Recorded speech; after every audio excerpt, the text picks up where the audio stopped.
2 bodies sprawled before her.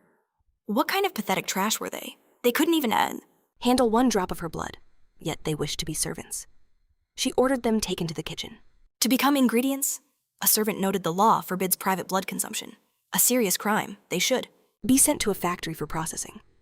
Indeed, that was the system, giving humans the false hope that they could live well. The bloodline. Law made the strong into dependents who could never defy their masters, turning the weak into mere ingredients. Her race had long controlled these lands. She didn't need blood, but its taste was irresistible. Her next stop, the Emerald City.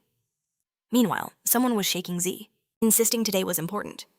The boy repeatedly poked his sleepy head, complaining that he only slept and did nothing else. Sleeping in class again would mean serious trouble. Finally awake, he was ordered downstairs to handle the customers. He placed a hand on his face, sensing that things had changed. He was Wongj, just turned 25.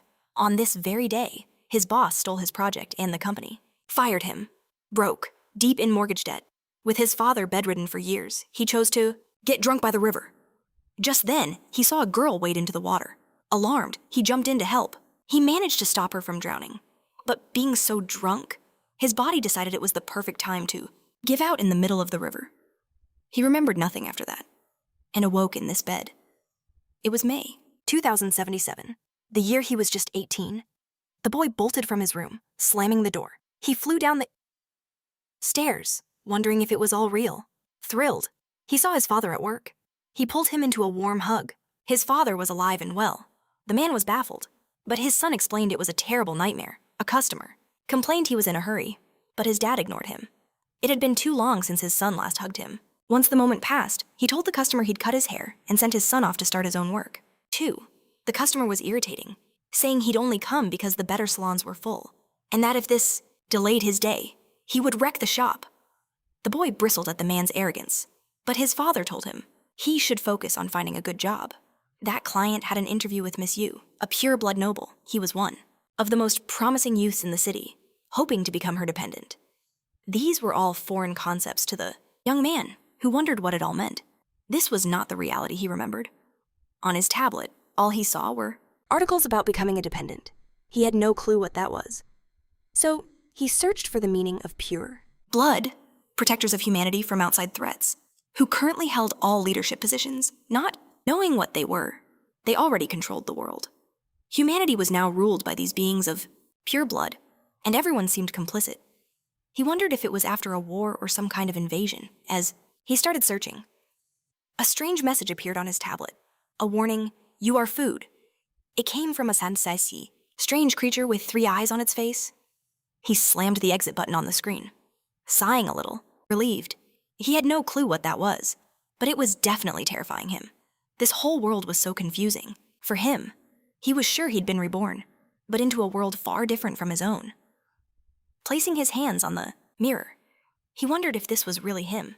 Then he saw them 2 distinct bite marks on his neck, so it seemed it was all true after all. He'd been bitten by a vampire. But then the mark started to fade away, until it vanished from his skin entirely.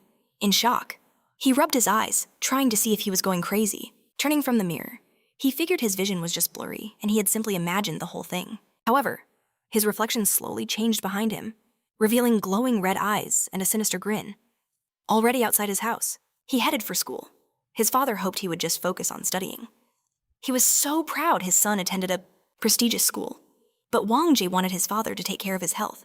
He insisted that his father see a doctor soon. In his past life, he only went when his cancer had already reached a terminal stage. Rebirth felt strange, but he refused to waste this new chance. This time around, he was determined to live his life. When someone called him a fool, a voice told him not to get in the way. The androgynous guys would be mocked in any normal society. They said this place wasn't for the likes of him. They looked so incredibly bizarre. The boy wondered if this was even real. These weirdos, full of themselves, ordered him to get lost, but he's still baffled. These clowns are even looking at him. They're treating him like trash. The goon repeats that this area is for genetic class A or higher.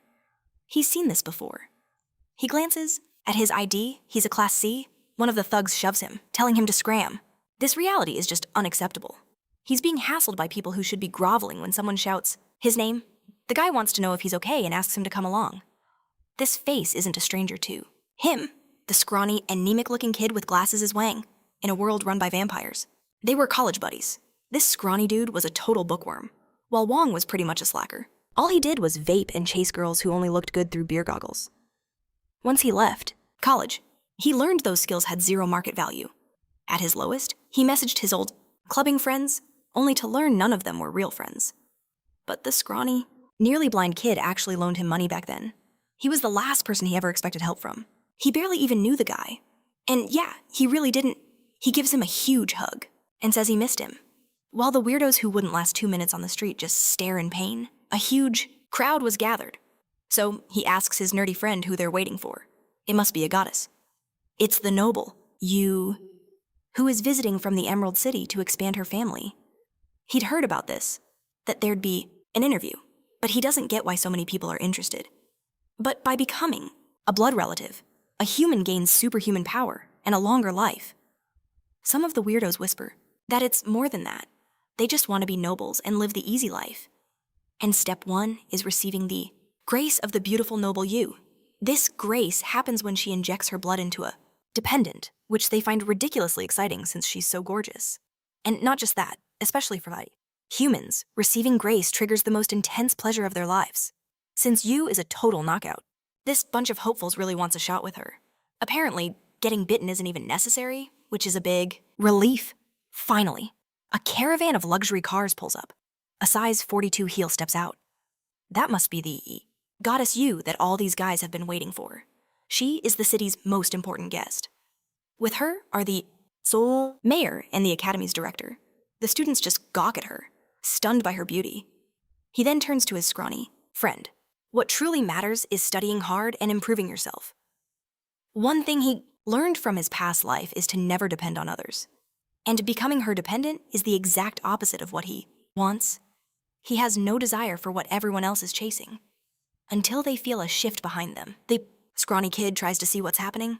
A few clumsy guys get shoved, and the little one is about to do a faceplant on the pavement to save his friend from some serious dental work. He grabs him by his shirt. He stops the fall, but then an explosion erupted. The shockwave is intense, and he feels blood in his mouth. Behind him, a mysterious hooded figure is kneeling. He stares at this person, completely intrigued. The figure stands, their face still hidden. The goddess Yu looks totally unimpressed as the mayor says, "That was a close call. She blocked the attack. If she hadn't, he wouldn't be breathing right now. Despite his size, he's a strong diamond-level fighter. But that attacker is easily stronger. He's definitely an assassin, but it's unclear if a recent incident brought him here. Seeing the fight is a lost cause. The assassin bolts. But he's instantly chased by guards, who have no intention of letting him get away. At least, that's the plan. Yu questions if the city's security is so pathetic that an assassin could just run off. But the mayor claims she's the strongest person here. Security for her is just for show. But she did spot someone interesting. While everyone else panicked, he protected his friend, even while coughing up blood. Now her interest is piqued. A fool with terrible hair declares he has the best genetic potential and begs to be her lifelong servant. It doesn't take long. Before all the clowns are bowing and making the same pathetic request. Amid the noise, she asks if they know why there are genetic classifications. They answer that the human body might not handle the adaptation, which is why they're separated. There are 5 levels. The higher the level, the better the chance of success. And he is, in fact. But for pureblood nobles, such rules are meaningless. To her, Class E or A are the same. A pureblood's success rate is always 100%. It's why they are nobles. And the absolute strongest. Receptive genetics are useless, not what she requires. After the blood pact, life begins anew. It's a truth they could never grasp. She then glares at the clown with atrocious hair. The kind who'd hit his own mother. She has no need for such a loser. That single comment triggers a massive existential crisis. Crushed by sadness, he decides to end the suffering of his frankly bizarre hair. However, someone kicks the Kim's knife away, telling him to stop. A real pity they didn't kick his head instead. Life is more than just serving someone, a lesson he should consider. But the boy is just stunned by that woman's influence. These followers are definitely psychiatric patients who urgently need medicine, and some professional help. The comedian, upset at being saved, charges at the protagonist. But since he's a pathetic mess, he trips on his own feet, crying like a helpless baby. The scene is pitiful, though not excessively so. Seeing this, the noble with the popular 80s haircut, strolls towards him. She gently traces her lips with her finger, from one end to the other. She tastes his blood and enjoys it, telling him to visit her mansion tonight because she wants more. Everyone there is invited. It will be the second test. Anyone who gets past him will stay the night in her lair. She simply cannot wait to see them. The mayor says all who are able should gather at the town hall. Those who miss out are finished. The crowd of failures is thrilled they get a second chance. While they celebrate, our hero is certain that woman is a first-class predator. His scrawny friend doesn't want to go, but the director insists he must attend. Coincidentally, the director is also his father, though they look nothing alike. He orders the injured to the infirmary, then asks the others to follow him, since they are doing another test. They must go through a new process. They all needed to sign a form, agreeing not to reveal the test's contents. Also, it includes the chance of dying in the process. That liability waiver is just insane. After reading it, he was genuinely scared for his life. He approached the director, suggesting that he wanted to withdraw from the test. But for him, that ship has sailed. He has already been noticed by her, and even if not, he'd be disobeying an order, which carries severe consequences since he is a mere citizen, and she is a pure-blood noble. Behind him, a clown smirks, telling the boy to stop pretending. He says he's already seen his true feelings. It would be better if he disobeyed. That way, his family would be forced into hard labor for the next 3 generations. That is definitely a punishment he'd rather avoid. The boy signed the form, claiming it's an honor to get this chance to change his life. The winner becomes a dependent, and those who lose, they receive death. He leaves with the other smiling fools. Now only the 3 of them remain inside the room. Winchang doesn't know if he should sign, and his father asks if he truly wants this. He feels weak and doesn't think he can accomplish anything. However, it was far too late for him now. He just doesn't get it. If it's this dangerous, why do so many people attempt this test? Since he asked, he will be direct. Blood dependents have a status that no ordinary person could ever achieve. Vampires can raise armies and do many things. Their dependents act as their agents on Earth. They are basically feudal lords in the modern world. With all this power, the world is ruled by 7 royal courts. Under imperial rule, authority is split by each vampire's personal strength. And Yu is the daughter of a powerful baron who serves the imperial court, in case he was not aware. Hearing all this, his hands begin to tremble. This world is not the same, and he just wanted a simple, normal life. But now he has little choice but to take the test. He accepted his fate, and will go for the test, planning to give up quickly and go home. But the director says he cannot give up so shamelessly, as Yu wants a show. This revelation left both boys confused. She will see what she wants, and if he grabs her attention, he might get a happy ending. So he will do his best, and then forfeit when he must to save his life. The boy asks if his father knows what will happen in the test, but he cannot answer. He looks at Wong and says the boy has some fighting skills, and hopes he will look after his son. If he does so, he'll receive his family's entire savings and gratitude. Embarrassed, he replied he can't even save himself. How could he protect a scrawny, useless kid? His doubt now is why the director won't let his son become a dependent. Once you join the family, your self is erased. From the world, your mind is wiped, leaving only the need to obey your master. With this, the person abandons their past entirely. It's so bizarre. He wonders if this is even still human. He is a person and refuses to lose himself by becoming a thrall. Wong never expected this world to be so insane. He just wanted to work and care for his father, maybe have a normal life. But fate had very different plans for him. Yu offers to start the ritual for free, but he's incredibly shy. Just imagining it turns him stiff as a board. But the woman approaches, burning with desire, declaring she can't wait. She shoves him onto the bed and says she will begin. He weakly tries to stop her, but his effort is pathetic. In the second test, he really could have wound up dead.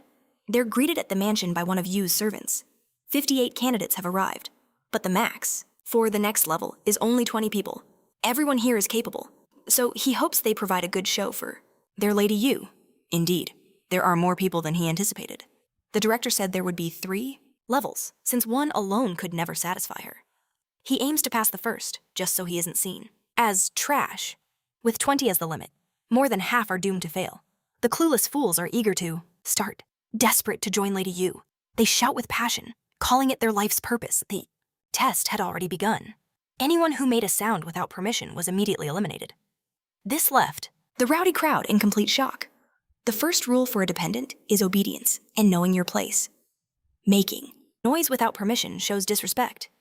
Hearing that, no one dared to object. In total, 32 people spoke, some just whispering. That's many eliminated, leaving only 6 to be cut in the next stage, which isn't very exciting. Of those 32, just 5 will be picked to move on in the resurrection battle. This news made the clueless a bit happy. That was the reaction he wanted. Enthusiasm. The resurrection battle's rules are simple. Everyone will stand inside the circle. The last 5 alive will win. Now, they are permitted to speak freely. At this, they realize the candidates will kill each other. It was a good thing he and his friend had stayed silent. It wasn't long before the first knife plunged into someone's gut. The scene is a grotesque spectacle. Few will survive this test. And this was the fastest way to the finale. Armed, a man declares he'll be a finalist, and anyone who nears him does so only to die, for he will kill them all. The man is absolutely insane. However, with a rifle in her hands, a woman questions if he can back up that claim. There are other people there who are also armed. These tests were harder than he ever imagined. To be in this family, you must enjoy blood. Of course, after the savage display, blood is everywhere. Only 5 people survive this massacre. The rest have all died in the process. The woman sees one still writhing in agony on the ground. She quickly ends his pain. Finally, no wounded were left standing. Master Yu is quite pleased with this performance, the butler announces, telling them to return to their teams.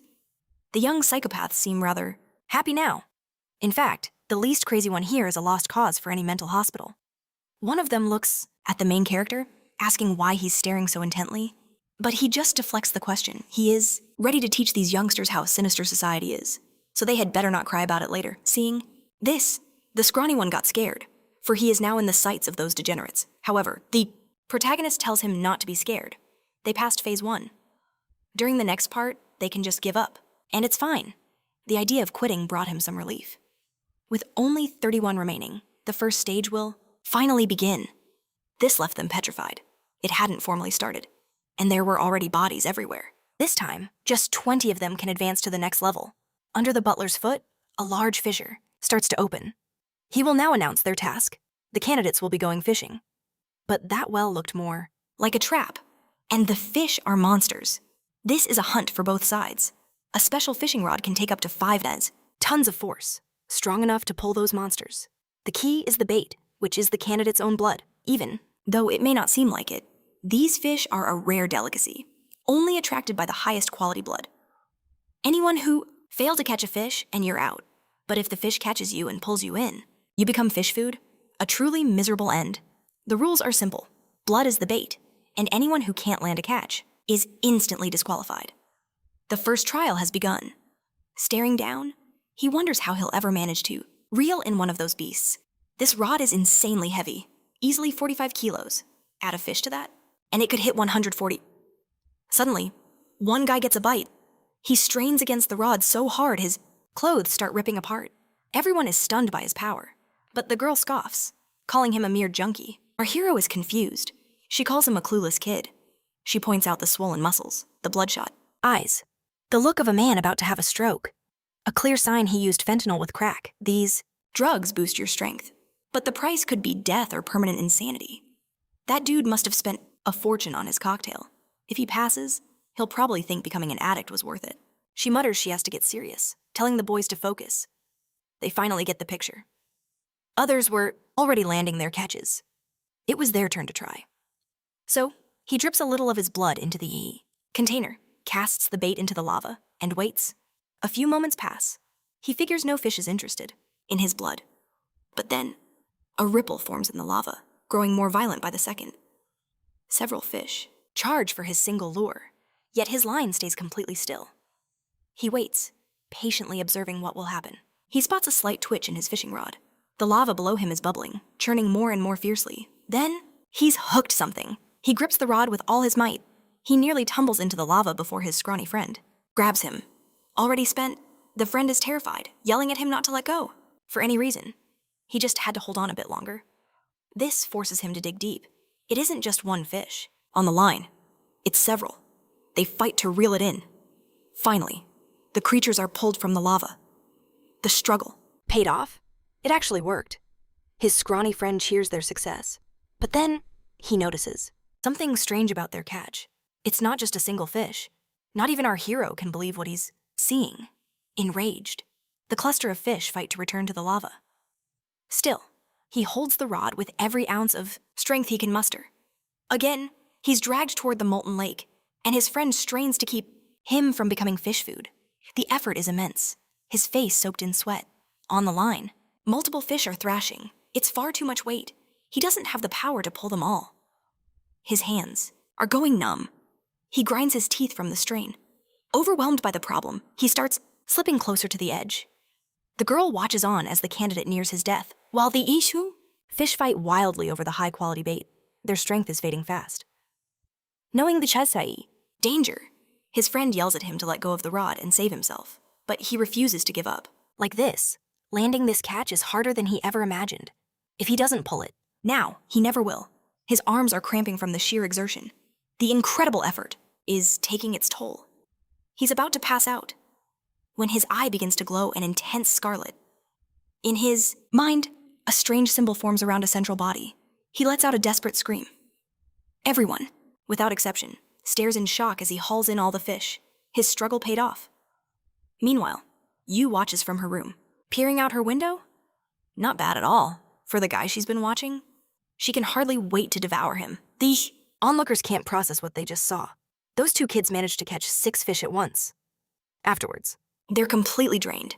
As they stare at the flopping fish, another contestant congratulates them, saying he never thought catching so many was possible. He reaches out for one of the fish, but our main character tells him to back off. The other fishers glare at him, their eyes filled with hostility. He collects himself and warns them to stay away from his catch. They just smirk, telling him there's no need to be so arrogant. He caught plenty, so why not share? But his friend with glasses says it was the result of their hard work, accusing them of trying to steal it. He knows they want his fish. They're just hesitating, because they're unsure if the rules permit it. Armed, they turn to the butler, asking what they're allowed to do. In this scenario, he listens to their question intently. They want to know, can they steal and kill here? Stage, he claims Master Yu values peace, so thievery is forbidden. But since Wong has plenty of fish, modesty is a virtue. He argues, sharing is just basic human decency. Besides, if he refuses, he knows he'll just become a target. Hearing this nonsense, a wicked grin spreads across Wong's face. If they want his fish, fine, they can have it. He casually flicks a fish into the guy's lap. They're all friends here, right? And friends should help each other. The clueless fools actually looked relieved. But there was just one tiny problem with his generosity. He hurls another fish back into the lava. See, he's helping. Now there are more fish for everyone. Enraged, they declare he's a dead man. But Wong scoffs. Only one can win. Giving fish to the enemy is just plain stupid. It won't make them allies. The extra calls him arrogant once again. Wong simply smirks. You haven't seen anything yet, he says, holding a fish high. Anyone who kneels and calls me daddy gets a fish. That's my deal. He tells them to decide quickly before he gets bored and tosses them all. He reminds them only 20 will pass. Time is ticking, so they better start thinking about their pride. Some hesitated, until the first pair of knees finally buckled and hit the ground. A chubby contestant looks up and meekly calls him daddy. And just like that, the main character tosses him a fish. The guy grabs it, muttering he'll kill Wong later. But our hero couldn't care less about his little grudge. He just wants to know who's next. They've already killed and thrown away their humanity to get here. So what's the big deal? They should just become his little dogs now. For him, since they abandoned being human. It's the least they can do. They sputter threats. But he's tired of the whining. Only 3 fish remain. He asks who else is ready to kneel. The others sweat, torn, until a few more finally break. Each one who took a fish swore vengeance on Wong. But their empty threats meant absolutely nothing to him. His friend thought he'd gone too far. Wong disagreed, saying he was actually being merciful. All you had to do was look into those psychos' eyes. Their only goal was to join the Yu family. They gave up being human long ago, so why treat them with any humanity they are? In fact, nothing but a pile of garbage. And their stench is starting to bother him. His friend realized Wong was acting strange. It was like he'd become another person entirely, as if some switch inside him had suddenly flipped to maniac. Not to mention how he caught all those fish. It seemed his entire body had changed. Blood, hot blood from his heart, was surging through him, inch by inch. The sensation was intoxicating, making it hard to control himself. All he wanted now was a little more blood. These pathetic cowards were humiliated, but couldn't even fight back. There was no blood to be found here. Such a shame. However, there was a whole fish lying on the ground. What happened next left everyone utterly speechless. Wong plunged his bare hand straight through the fish's scales. The participants watched in stunned silence. With his arm inside the creature, he began digging around. His eyes gleamed with a predatory light. Slowly, he pulled his hand back out. In his palm rested an organ. No one knew what to think, but the butler's expression remained cold and serious. Wong was eating it. The sound of his chewing echoed unnervingly. The others whispered that he was completely insane. At this rate, he'd destroy himself. The butler calmly reminded them that their time was running out. Wong just smiled as the fishless fools began to panic. They were all idiots who hadn't figured it out. This fish was special. Its flesh was incredibly nutritious. A single bite could drastically boost one's strength and endurance. It was almost funny they didn't know. The butler suspected Wong was acting purely on instinct. He even tried to get his friend to eat some, saying it was delicious. If this was instinct, then it was terrifying. This boy was truly a top contender. One of the contestants approached the butler with a question. He wanted to know if he could do the same. The butler gave a slight nod. The man then used his knife to cut his own fish. He began consuming its flesh. This impressed the butler. So not all of them were complete morons. Some could learn. Finally, they had 20 survivors. Many had died, and now the survivors just wanted to get out of there. The friend thanked Wong, believing they could now leave safely. But Wong paid no attention to his words at all. The young man was completely transformed. He was so focused on the carnage that his friend barely recognized him. Wong stared at those still competing. He could see it in their eyes. Several of them were clearly unhinged. Wong glared menacingly, unfazed. He shrugged off his jacket, letting it fall to the ground. Then, with a provocative flick, he raised his middle finger. Wang sighed. There's no need to provoke them. They started this first, he shot back. That crew was a pack. A good 20 of them already knew each other. From before the test, of course, some players were lone wolves. A detail he should have considered. Some were even armed, as if they already knew the rules. Once humans become dependents, they use their power to benefit their own families. These guys were organized and corrupt. Wong felt it wasn't their problem. But Wong pressed, didn't you see their eyes? No matter the next stage, they will attack. As a single unit, and he would be their very first target. Terrified, the scrawny one suggested, that they should just give up. Too late for that, the heavy one scoffed. If we win, crushing them later is like squashing an ant. He was still furious about the fish humiliation. In a dependent's eyes, he was just an inferior human. They, however, were from a family with noble blood in their veins. They'd been trained from childhood to become dependents. That's why they are so ruthless and kills, without a shred of remorse. He warned Wong again. Those people are no longer human. A person who abandons their own humanity does not deserve to live. They just smirked at the comment, not believing he could actually kill them. This guy's crazy, the big one scoffed. Let's focus on the other solo players. Besides them, other people had insider information for this test. With that in mind, they needed to be cautious. The heavy one turned to the big guy. You're the strongest. Don't forget us when you become one of the real dependents. Back in the hall, everyone buzzed about the second stage. Regardless of the trial, he urged Wong to quit immediately. But his friend's safety was on the line. He had to continue, because win or lose, those clowns would be coming for him. But he'd eliminate every one of them before they could even try. Hearing this, the kid with glasses flinched. You sound terrifying, he whispered. More than them. He asked what was wrong, but Wong couldn't explain. He just felt his blood boiling, with a consuming hatred that was growing inside him. Just then, the second stage began, and only 3 of them would be allowed to continue competing. The format for this competition would be the Lost, building a structure of 99 floors. You herself would be waiting at the very top, and with that, they'd have a chance to become a dependent. The building had elevators, but the final 9 floors were stairs only. The host said that Madame Yu wished to see their courage in this test. The candidates roared with excitement on a piece of paper. They had to write their starting floor, from 1 to 89, since they could choose the floor. The chubby guy was lost in thought. If everyone started on floor 1, it would be total chaos, and Madame Yu was definitely hoping for some drama. For the heavy one, floor 89 was the obvious choice, but everyone would pick it, turning it into a slaughterhouse. He asked his allies how they should select their floors, gathered. Together, they tried to devise a strategy to raise their odds. The boy with glasses saw them as unbeatable and begged his friend to give up. But they wouldn't even do the stage together, for a simple matter of his inferiority. The kid with glasses was shocked. They were already having internal disputes. They were completely disunited. The fat guy begged him for fish, not his own allies. They were all just selfish. They were already planning how to kill each other. Indeed, a very plausible theory. He then asked which floor Wang would choose. But his mind was already made up. On his ticket, he wrote a single word random. Even the butler noted the boy's incredible bravery. That choice could place him right on floor 89, inside the chaos. Unsure how to proceed, the butler asked a colleague for the current date. It was the 17th, so that would be the floor where he would start. With Winning's withdrawal, everyone else had chosen their floors. Now Lang Yu stood waiting. With a simple gesture, he began the stage. Circles appeared beneath their feet, pulsing with an intense blue glow. They were being teleported to their chosen floor. Suddenly, they were lifted up as darkness consumed everything. Finally, he was in a room. He felt the motion stop. He must have arrived. He opened his eyes, scanning his surroundings. He was on the 17th floor, heading for the stairs. He felt safe for the moment. However, a man was watching him. From the shadows, he senses a lurker there. His eyes lock onto the stranger. He closes the distance. Quickly, the guy is armed with a fire extinguisher. He swings at him but completely misses, unwilling to stick around to see what happens next. Wang bolts up the stairs, but the weirdo just keeps on following him. He readies the extinguisher once more. But suddenly, Wong kicks him square in the chest, causing him to tumble down the stairs. He calmly observes his attacker.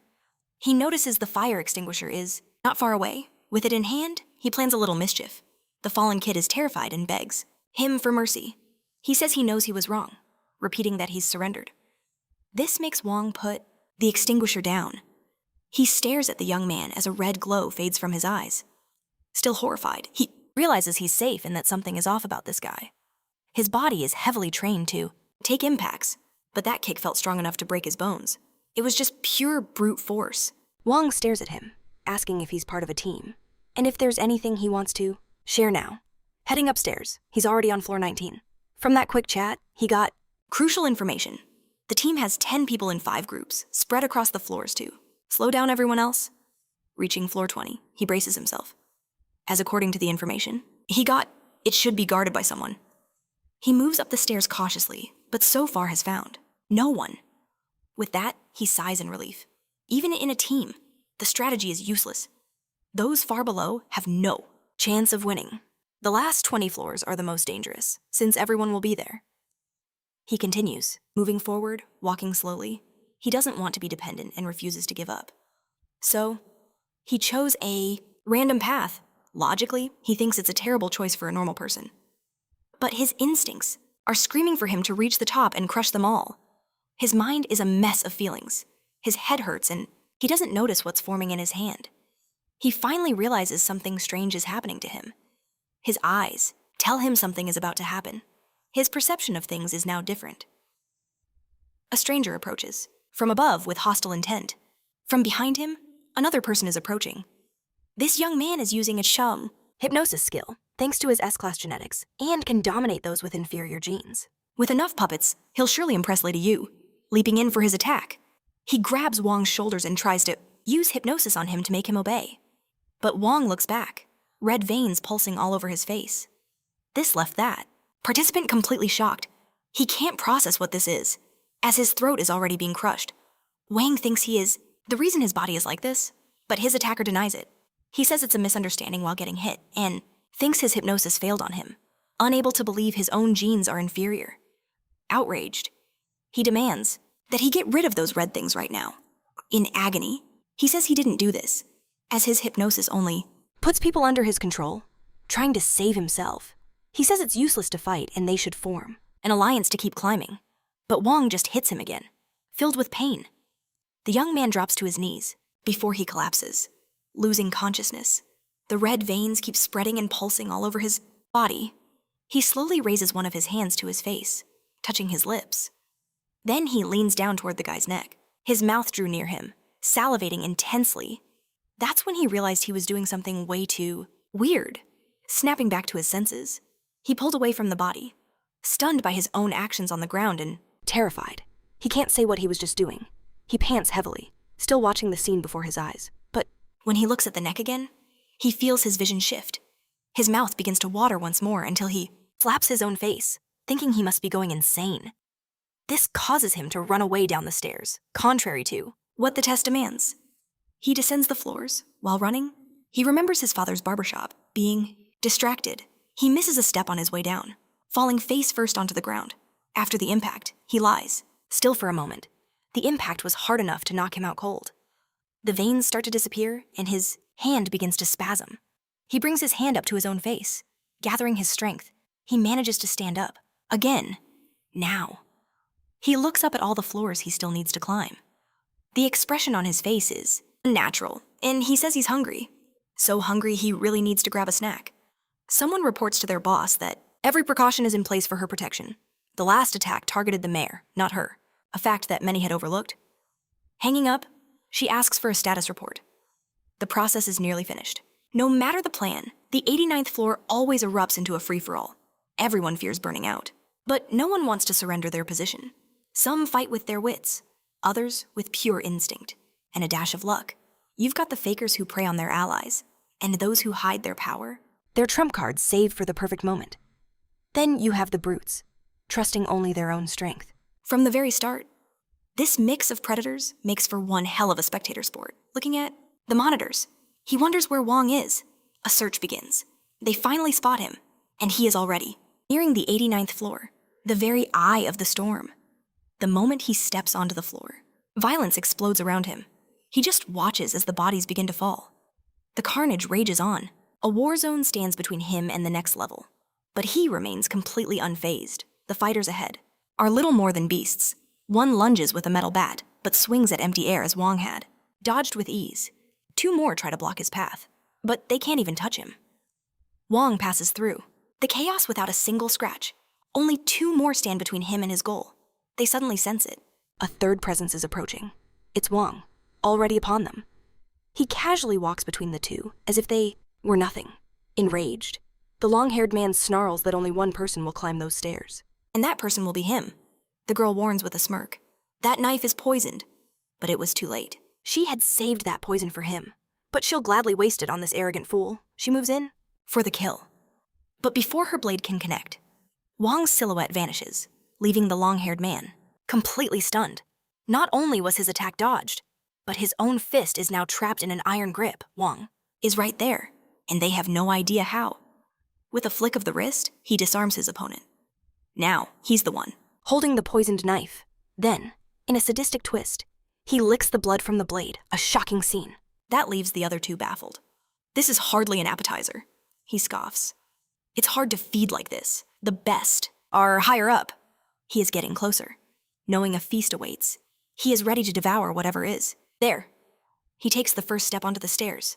Behind him, the girl watches, still processing what happened. Speechless, she watches this stranger ascend with her weapon. Since she is no longer being held up by her target, she follows him up the stairs. The man finally realizes two are now ahead of him. If he still wants a chance, he has to move. But before he can take a step, he senses that people are closing in. It's the other candidates, completely feral and out of control. He doesn't know why. They're so crazed. Some were his allies. He reaches for the wall, but he is quickly swarmed by the horde. His blood flies through the air like a slaughtered animal. The lighting shifts as moonlight pours through the window. All that's left are bodies and blood staining the hall. They pile up at the foot of the staircase, forming a grotesque barrier blocking the path to the tower's top. He climbs over the pile, badly injured. In his hand, several fingers are missing. Having become someone's snack, he has to become a member of the Blood Clan. Someone contacts Yu, telling her the three finalists have been chosen. She thanks them for the appetizers, saying she is very satisfied, especially with the last fight. Watching it was a delight, she says. Despair and desire are the best spices. Now the three main dishes arrive. She wonders what kind of flavor they will offer. She eagerly anticipates the show and wishes for the party to continue. In the hall, pleasant music echoes. Masked figures waltz across the floor. A band plays classical instruments. The contestants are arriving. Everyone is waiting for them. It has begun. They have reached the grand hall. Inside, they are welcomed to the wandering ball. A large-scale selection for familiars. The long-haired man demands to know where Mistress Yu is. The voice simply tells him not to worry. She is disguised as one of the dancers. For a future servant, it is pathetic that he doesn't recognize her. The voice then announces Chen Da. Soon after, she calls the name of Huang and the final participant, Wang Shi. She congratulates them on reaching the final test to find Mistress Yu among the crowd of dancers. She could be the prettiest face, or a masked figure in the shadows, perhaps even the waitress. Serving the drinks, they get only one chance. The moment he finds her, he must request a dance. And the real you will lead him to the final room. But if he chooses wrong, he becomes nothing more than vampire food, and will be torn apart for their grand feast. It's best they don't make the wrong choice and become the main course. This game terrified them, all except for Wang. The test began. They had to pick their dance partner in just 30 minutes. Faced with this pressure, the hairy guy didn't know what to do. The girl smirked, saying she knew he was thinking of killing the other two. That way, he'd secure his own victory by finding the real one. A decent idea, showing her weapons. She asked if he knew why she hadn't done it yet, because he can't possibly defeat Wong, and she'd use the hairy guy as a shield for her own life. He cursed at her, annoyed, but she left, telling him to follow the rules. She was giving him a shot. But this was all part of her scheme, as she planned to kill him and everyone else with the bomb inside her body. A traitor. She's from an organization that hunts traitors who've lost their humanity. The mayor saved him, but his time was short. Humans are ruled by the Blood Clan, their spirits long since broken. But a small group of rebels refuses to ever submit. They believe a turning point is coming when humanity's destiny will change. At least, that's what she believes. The women grew impatient, wanting them to find the true one so they could finally have a snack. One of them grabbed the hairy guy, telling him to pick her now. They teased him for being so eager, and the girl called him an idiot. They tried the same on her, but she simply ignored them. However, with a hand on her head, a wave of nausea hit her. From high above, the queen enjoyed the banquet. With human protection laws, it's hard to arrange these little hunting games. Her servant asked if she was well, as her candidates for vassalage were below, but she didn't care, preferring to share the meal with her clan. They would never find her. Way up there, down below, the hall pulsed with her clan's charm. A normal human wouldn't be able to keep their wits about them. Even so, they noticed one among them was holding up well. She had a feeling he would surprise her at any moment. Just then, Wong felt a gaze from above, which shocked Yu, who realized he had sensed her. Instantly, he was scaling the stairs to find her, until he finally grabbed her arm. He had found her at last. Faced with this, she asked if he was so sure, and if he wasn't afraid of choosing the wrong person. But there was no mistake. Her scent was one of a kind, and since he was starving, he would just have to devour her.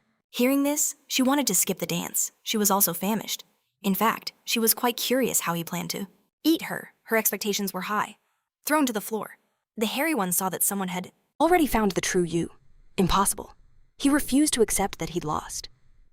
The girl also realized that Yu had been found, but the bomb was still silent. She prayed for it to go off, until a hand snaked around her waist. As she wondered why the bomb hadn't detonated, a voice behind her purred that this was a very secure place, one that blocks all signals. In a place like this, there is no escape. In shock, her weapon slipped from her hand while those around her called her a delicious little thing, adding there was still plenty of time for more games. Yu was with the supposed winner, lounging maliciously on her bed. She said, "I'll start now," and he replied that he would do the same. As she was on top of him, she admired his audacity. He was the first to ever lie in this bed with her. After this ceremony, he would surrender his body and soul, becoming her plaything. She is the queen who can grant him endless glory, and she bit his neck. She immediately loved his flavor. It was intense and had a powerful kick. The taste was exquisite. She was completely flushed, practically falling in love with him. While the sensation was incredible, she couldn't hide the lust that was coursing through her body, as she was a true temptress. She couldn't wait to bed him and make the moment unforgettable. She could even picture him paying alimony, pulling her closer. He asked if she liked it. She thought he was strange and bad for the ceremony. Wasn't over yet, but she confirmed it was still early, and she had much more planned. She said she would now drain him just a bit, enough to turn him inside out, just for starters. It was his turn to enjoy this fortunate moment, as she would take things very slowly. However, she then recalled that he said he would eat her with such desire, placing her hands on his hips. She wanted to know if he was now afraid to keep his promise. Quickly, he caressed her face, vowing to devour her whole.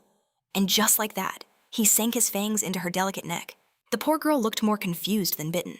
As he held her fast, she didn't seem to mind the surprise. But wait, why did he have fangs? She put up a half-hearted struggle, asking him to let go.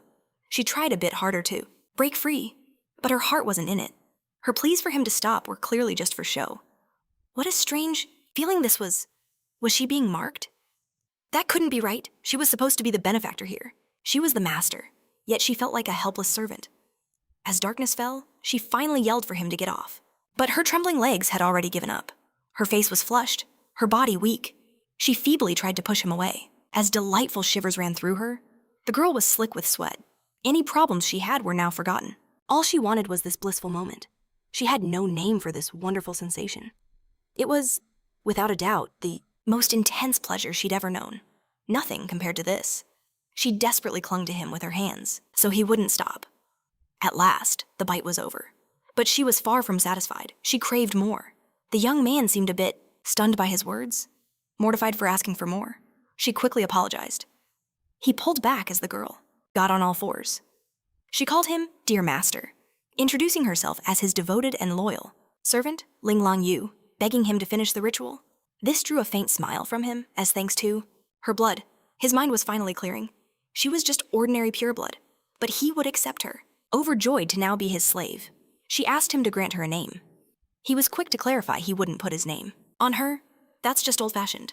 A blood mark would suffice in this special case.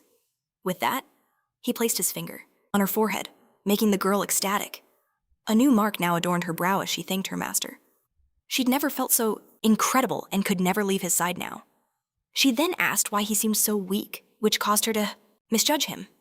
His voice turned cold, stating that was not for her to know. Trembling, she begged his forgiveness for her insolence. He needed rest now, leaving his body to her care as his other half, and she was bound to her loyalty, which she accepted without a single question. To avoid drawing attention, she would present herself as his dependent. Sleep now claims her, draining her power as she falls into a deep slumber. Sleep. She dreams of him, eager for two masters with unique personalities. But the other one remembers nothing, and she won't frighten him. However, she has the perfect plan for this. Slowly, he awakens, his eyes fluttering open. A splitting headache greets him as he rises. A cold sweat breaks out. He feels a presence. She congratulates her chosen dependent, asking if it's time to cause some trouble. Seeing his face, she wonders what's truly happening. Doesn't he want to have fun? The boy feels off, still groggy, and he tries to leave. But the door is sealed. She warns that if he won't come to her, then she will take the lead. Initiative. Terrified, he snatches his arm away. His mind races with horrifying possibilities. Is he truly rejecting her, refusing to join the legendary blood clan? He clenches his fist. In fear, his defiance only intrigues her more. He's determined to resist her until the end. He'd rather die than become a mindless puppet with his will stolen. But that is where he's wrong. With a stronger master, there's no resistance. There is only pure pleasure, the delight of finding a true home, a sanctuary. So she urges him not to fight it.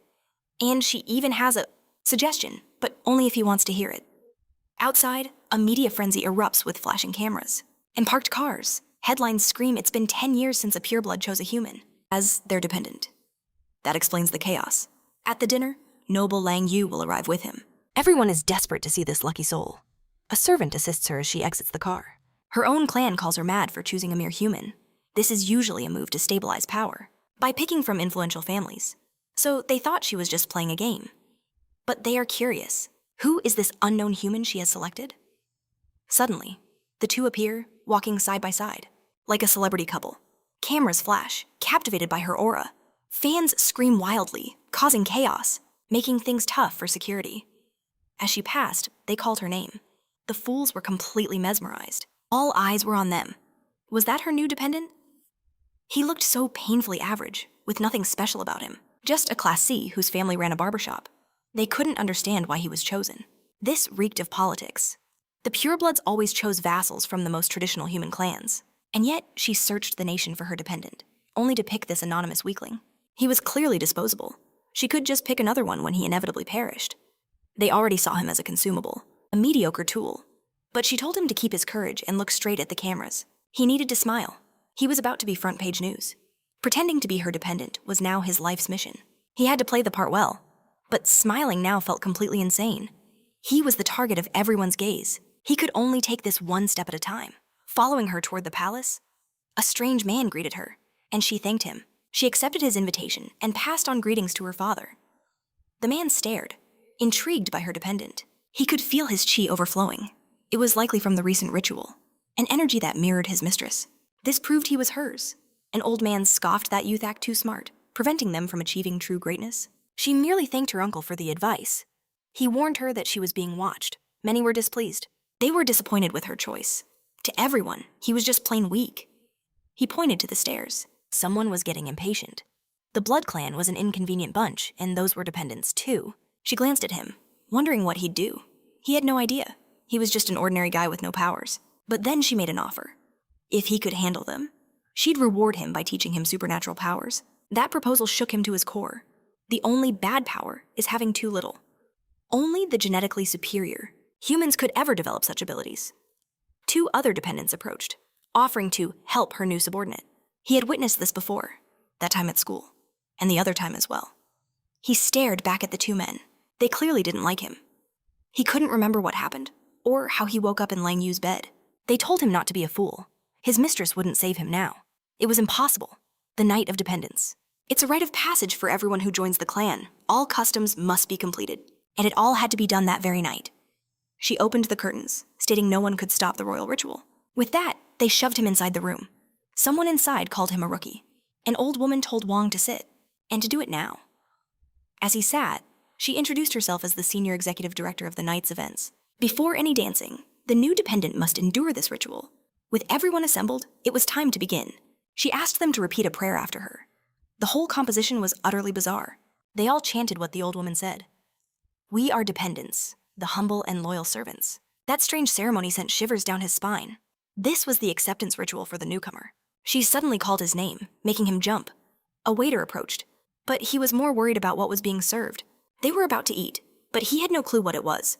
With all eyes on him, he prayed it wasn't people. Feeling intense pressure, he began to cut the steak on his plate, but his mind was stuck on the grim possibility that it was human flesh before he could make a terrible choice. The waiter took his plate and brought it to the front. It was placed before the old woman at the head of the table. She promptly speared a piece with her fork. She ate it voraciously. The young man could only watch the peculiar scene. It was aged sheep meat and quite delicious. The old woman slammed the table, startling him. She began ringing her bell during the sacred communion, thanking the great Blood King. It was by his grace they were all here. Noro was the name they all repeated as they raised their glasses. The man beside him asked what he was waiting for. He should eat. These ingredients weren't just fine, they were rare. And there were strict rules against human captivity now. In the old days, they used virgin blood and newborn flesh. The man promised to show him cool things later. His own master was close to Lingu, even if others disliked him. His personal stance was to help the newcomer. He said being a dependent means enduring stress, but beyond that, it wasn't so bad, since one's master offered protection. After this was over, he would take him somewhere quiet. The point of the ritual was to see himself as superior, to abandon his weak human traits for good. He pointed at him, then downed the contents of his cup. He said that soon, he too would be addicted to the taste. This was pure insanity. They were all completely unhinged, a grotesque carnival of madness and arrogance built upon human misery. This entire situation was unbearable. The ceremony was about to begin, and she asked him to bring the child forward. Happily, someone wondered if there'd be a sacrament. Because of Lang Yu's influence, they would bend the rules. This shocked him even more, since she was just a little girl. He couldn't guess their plan, but the crone ordered them to start. A spotlight landed on the girl and Wong. On instinct, he moved to shield her. Looking up, he wondered what was happening. The others were hovering in the air. The old woman's voice boomed about the sacrament. But Wong had no idea what that meant. The girl behind him was deathly still. He looked back and saw she was standing. Her face was cold, almost serene. In her hand, she clutched a small dagger. He was stunned. By the sight, the girl prepared to slice open her wrist. She made the cut, letting the blade fall to the ground with her blood. From above, the dependents watched with hungry eyes. She offered her wrist to Wong, who was utterly disgusted. Through her tears, she begged him to enjoy it. Her wounded hand wouldn't stop bleeding. The crone urged him to finish the ritual quickly. But to the others, it was clear he was just a coward. The ceremony's goal was simple: to remind dependents they were no longer human. If he refused the ritual, he would be cast out from the association and replace the child as the next sacrifice. Those words shook him. No longer human. They wanted him to drink that, for them. The finer the blood, the rarer the delicacy. Humans were at the bottom of the food chain. Being a dependent didn't save him from becoming prey. The clan only respects the strongest. He realized that even those who belong to the clan become food. They are always just that. And they called this right. Even as a purebloods dependent, he was no match for them. He had to know his place, or they could turn him into a snack at any moment. This was the cruel reality. Dependents were just humans with privileges, but still just food. The ritual was designed to teach this truth. He wiped the girl's tears. This was also annoying. He wanted only one thing for all of them, to crush every single one without exception. Outside, Lang Yu was being introduced around. A young man greeted her. His family wasn't pureblood, but had 75% purity. He asked her for a dance, but she immediately refused. His mother smoothly said her son should just invite her to sit and chat. What the woman truly wanted was a marriage to elevate her family's status. Rumor had it Lang Yu's father was losing the emperor's favor by choosing a human as her dependent. She was battling political enemies. If she were smart, she'd accept the marriage proposal. They discussed nonsense as the plump woman watched. He tried to introduce himself again, but Lang Yu seemed distracted. She said she was worried about her dependent. After all, it might be hard for him. She could summon him, since the ceremony's host was a friend of hers, but her true concern was for the other dependents. It might upset their masters. Intrigued, the man asked if her Nisha dependent could really be a threat. Newcomers don't fully inherit their master's power. It takes practice to develop that power. Everyone there were veteran dependents. Even if he was a Mesei prodigy, he couldn't win. But she corrected him. He wasn't a prodigy. He was so much more. He was the king. The young man was speechless. She laughed it off as a joke, hoping to one day see the king of all 7 kingdoms, a being they couldn't even look at directly. Everyone wanted to see the king, but only the governor of each province was allowed that honor. The man boasted that if she married him, she could become a governor. Before she could reply, someone rushed in, shouting that something terrible had happened inside. She calmly suggested they go see for themselves what had transpired. It appeared her dependent was having some trouble. When they arrived, they were shocked by the scene. Everyone was on the floor, and Wong held the girl in his lap. They demanded to know what he did to the others. He did what anyone would do. Those monsters deserved to be put down. So he beat every single one of them. He didn't spare a single one. Those traitors could go ask God if he exists. Looking at the bodies on the ground, he started to think. It was just like last time. His mind was a confusing mess. The only thing he remembered was the feeling of his fists hitting something. That was far too strange for him. He hadn't considered it before, but it was odd how he managed to reel in his catch. Between the weird bite marks and this insane power, he seriously wonders if he's even human anymore. Meanwhile, an old vampire is fuming over what Wong did to his dependent. But Lang Yu steps in, telling the elder to watch his tone around her. Still, the old man is livid. His dependent was brutally thrashed. Others call it a squabble between toys, mocking how a veteran failed to handle a newly awakened rookie. From a few days ago, one glare from her, and he chokes back his rage. His dependent whines, saying she's been with him for 50 years, serving him faithfully. Despite that, he coldly ends her, calling her useless afterwards. He glares at Lang Yu, waiting for her reaction. She plays dumb, but the old vampire claims she has zero control over Wong. Now, her father Chu must handle this himself. The castle is now sealed from the outside, with more vampires losing their dependents. They're all waiting for Chu's judgment. Everyone is eager to see her father, and dinner is served. So she casually grabs her phone since they are so desperate to meet him. She texts him to hurry, claiming she's being bullied by everyone on the couch. She tells them to just wait for Daddy's arrival, making them all nervous. Then she calls Wong to her side, demanding a massage, which completely startles the poor guy. She shoves the other girl into an armchair and plops down near her master, who is facing away. With a light touch, Lang Yu asks him to use more force.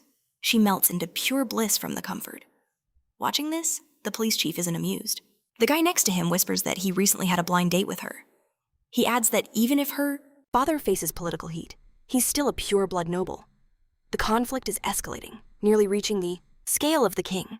Together, they are no match for their superiors. But if they're divided, it's a chan-chai.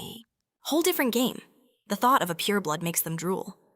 Wong is clearly uneasy, so Lang Yu wants to know what's on his mind, internally. She wants an even stronger massage. She loves it when he gets all shy and flustered. They're in a private mental space, a link between a dependent and master that she created. Outwardly, nobody knows a thing. Hearing this, he panics, as he never agreed to be her dependent. He demands to know if she bit him, and if he's still human. Furious, he thinks she's just messing with him. Sadness hits, not from the lie, but from losing his humanity. But she moves. Closer. Her father is on his way, and his power will reveal everything. Wong needs to hurry up and start cultivating now. She also needs to get stronger. But Wong is just confused about this whole cultivation thing. She tells him to get off, since everyone is staring, calling her completely insane for doing this in public. But Lang Yu is lost in a wave of desire. Without mercy, she presses her ample assets against his body. Wong feels this Soviet-level attack is brutal, and his defenses are crumbling.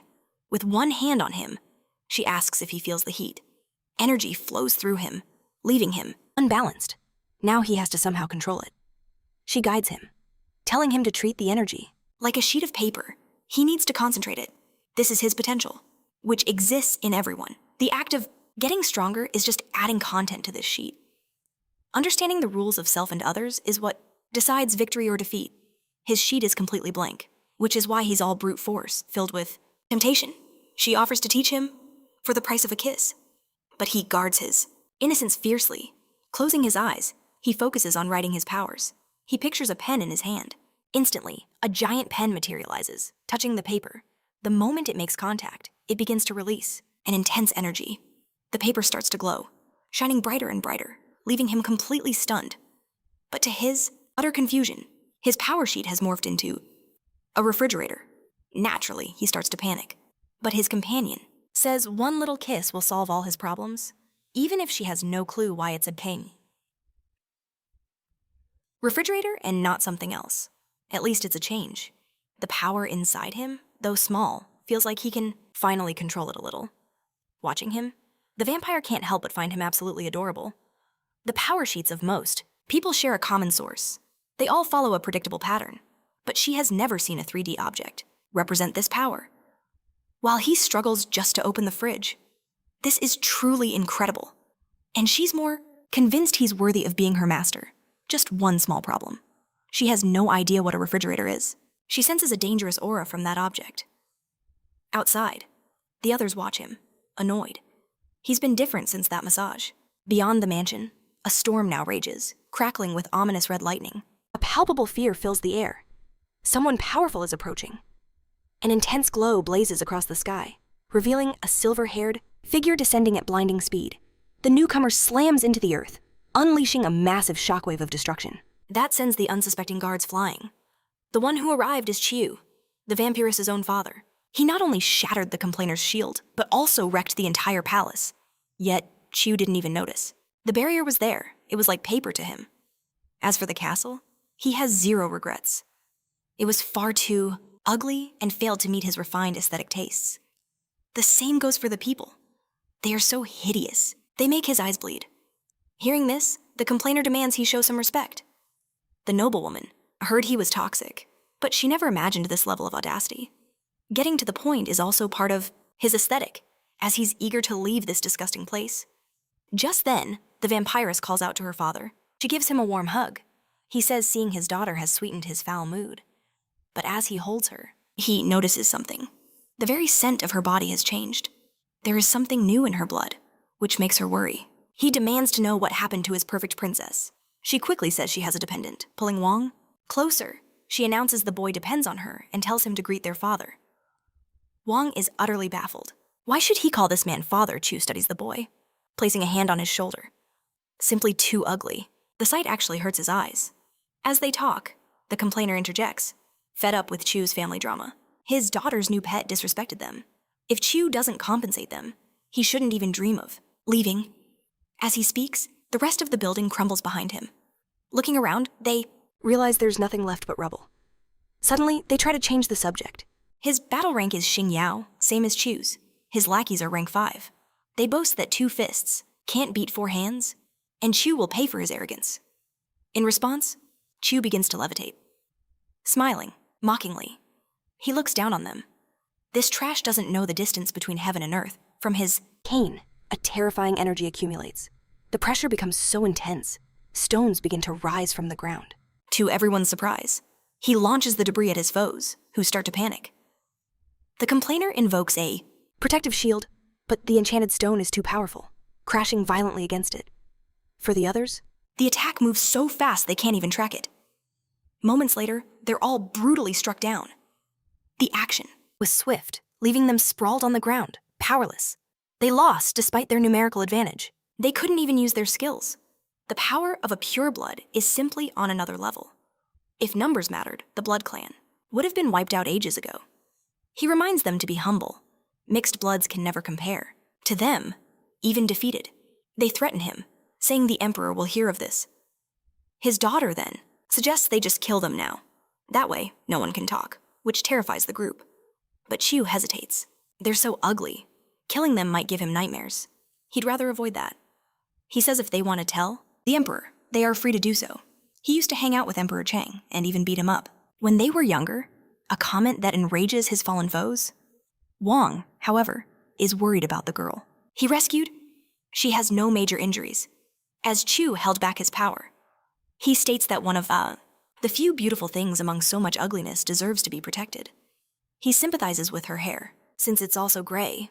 Onlookers with cameras captured Chu leaving with his daughter after the one-sided beatdown. Instantly, the news spreads like wildfire, a fight among nobles, with hints about the identity of the new dependent.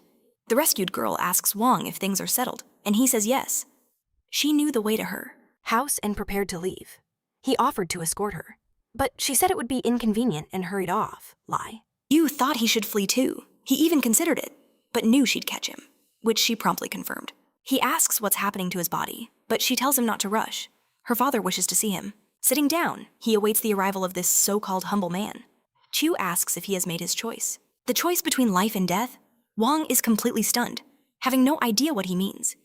He needs to choose between the two masks. Staring at his own ugliness again might just make him snap. He much preferred the darker one, and Chu sighed in relief. He asked his daughter if she truly liked the boy, and if she was the clingy type, which she proudly confirmed. So they decided to go together, leaving Wong utterly clueless about their destination. They were now heading for the sacred city. He had a meeting with the 7 emperors, and his daughter wanted to know if things would be okay, but he simply told her not to worry. He and Changi grew up like brothers, so the rumors were just noise. He told them to prepare. They would leave in 5 days. Once alone with her, he probed for more details. He needed to know if their relationship was official. She scoffed, asking if he still craved an ordinary life. Clearly, he hadn't grasped a thing. She gave him 3 days to think it over, and then she demanded an answer. As she walked away, he realized he forgot to ask about his body's strange new changes. While he was lost in thought, his phone began to ring. The moment he answered, he heard a desperate cry for help. It was Wang, Chang's voice on the line. After that call, he sprinted desperately through the streets. The dependent's building was eerily empty. No one was there. He pounded on the director's door, shouting for Wenning, asking if he was home. He quickly noticed the door was unlocked. Stepping inside, he called out, hoping the director was around. But there was no one, and no signs of a struggle. Then, his foot landed on a photograph lying on the floor. It was a picture of his friend standing beside the director. Looking closer, a certainty grew that something terrible had happened. The possibilities began to haunt him. At the police station, the officer informed him that he couldn't take the case. They had only been gone a few hours, with no real proof that anything had happened. Even with the call, adults can be unreachable sometimes. It was early morning. He should just get some sleep. But Wong insisted something had to be done. Besides, these police served the clans directly. Mere civilians were not their priority. They would only act on a request from a true clan member. Hearing that, pathetic justification left him seething with rage. But then it was revealed he was a dependent of Lang Yu, and he told his secretary. He should have been told sooner. His entire demeanor towards the young man shifted as he offered him a seat. Wong ordered him to start working, and the director promised he would lead the investigation himself. Then the secretary whispered a few more words in his ear. He apologized, saying he could do nothing, as this was an internal clan problem, and he lacked the authority to interfere. They were to know nothing about this, and see nothing. After all, the influential families sent their best prodigies to be selected, along with all their vital data. He called his father, who answered angrily, wanting to rest. Hanging up, he felt relieved his father was safe, but couldn't understand why they had attacked Wong and not his own family. The butler approached, explaining it was because his family was now under protection. Since they couldn't attack him directly, they went after Wong's family. Not grasping the importance of this, he explained that those families live for this one opportunity, and Wong had slammed the door on them. He was now a very hated man. They would discuss that later. The priority was rescuing his friend. They already knew the address where they were being held. They were just waiting for an order from Wong to annihilate the entire family of whoever was responsible. His new identity was a weapon, and he could use it to his advantage. The butler asked Wong what they should do now. Timidly, he replied that he would save them. Inside a house, an old man said the Chaikas emperor had asked Chu to return, calling him too arrogant.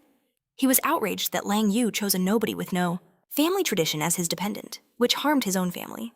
They had captured his friend who took part in the selection, and who was now being beaten without mercy. The girl told her master to rest and prepare for the surprise meal planned for the next day. But suddenly, they knew things had just become very complicated. Someone was calling, and that was definitely not good. A commotion erupted inside the mansion over the unexpected visit. In the sky, Wang's henchman appeared.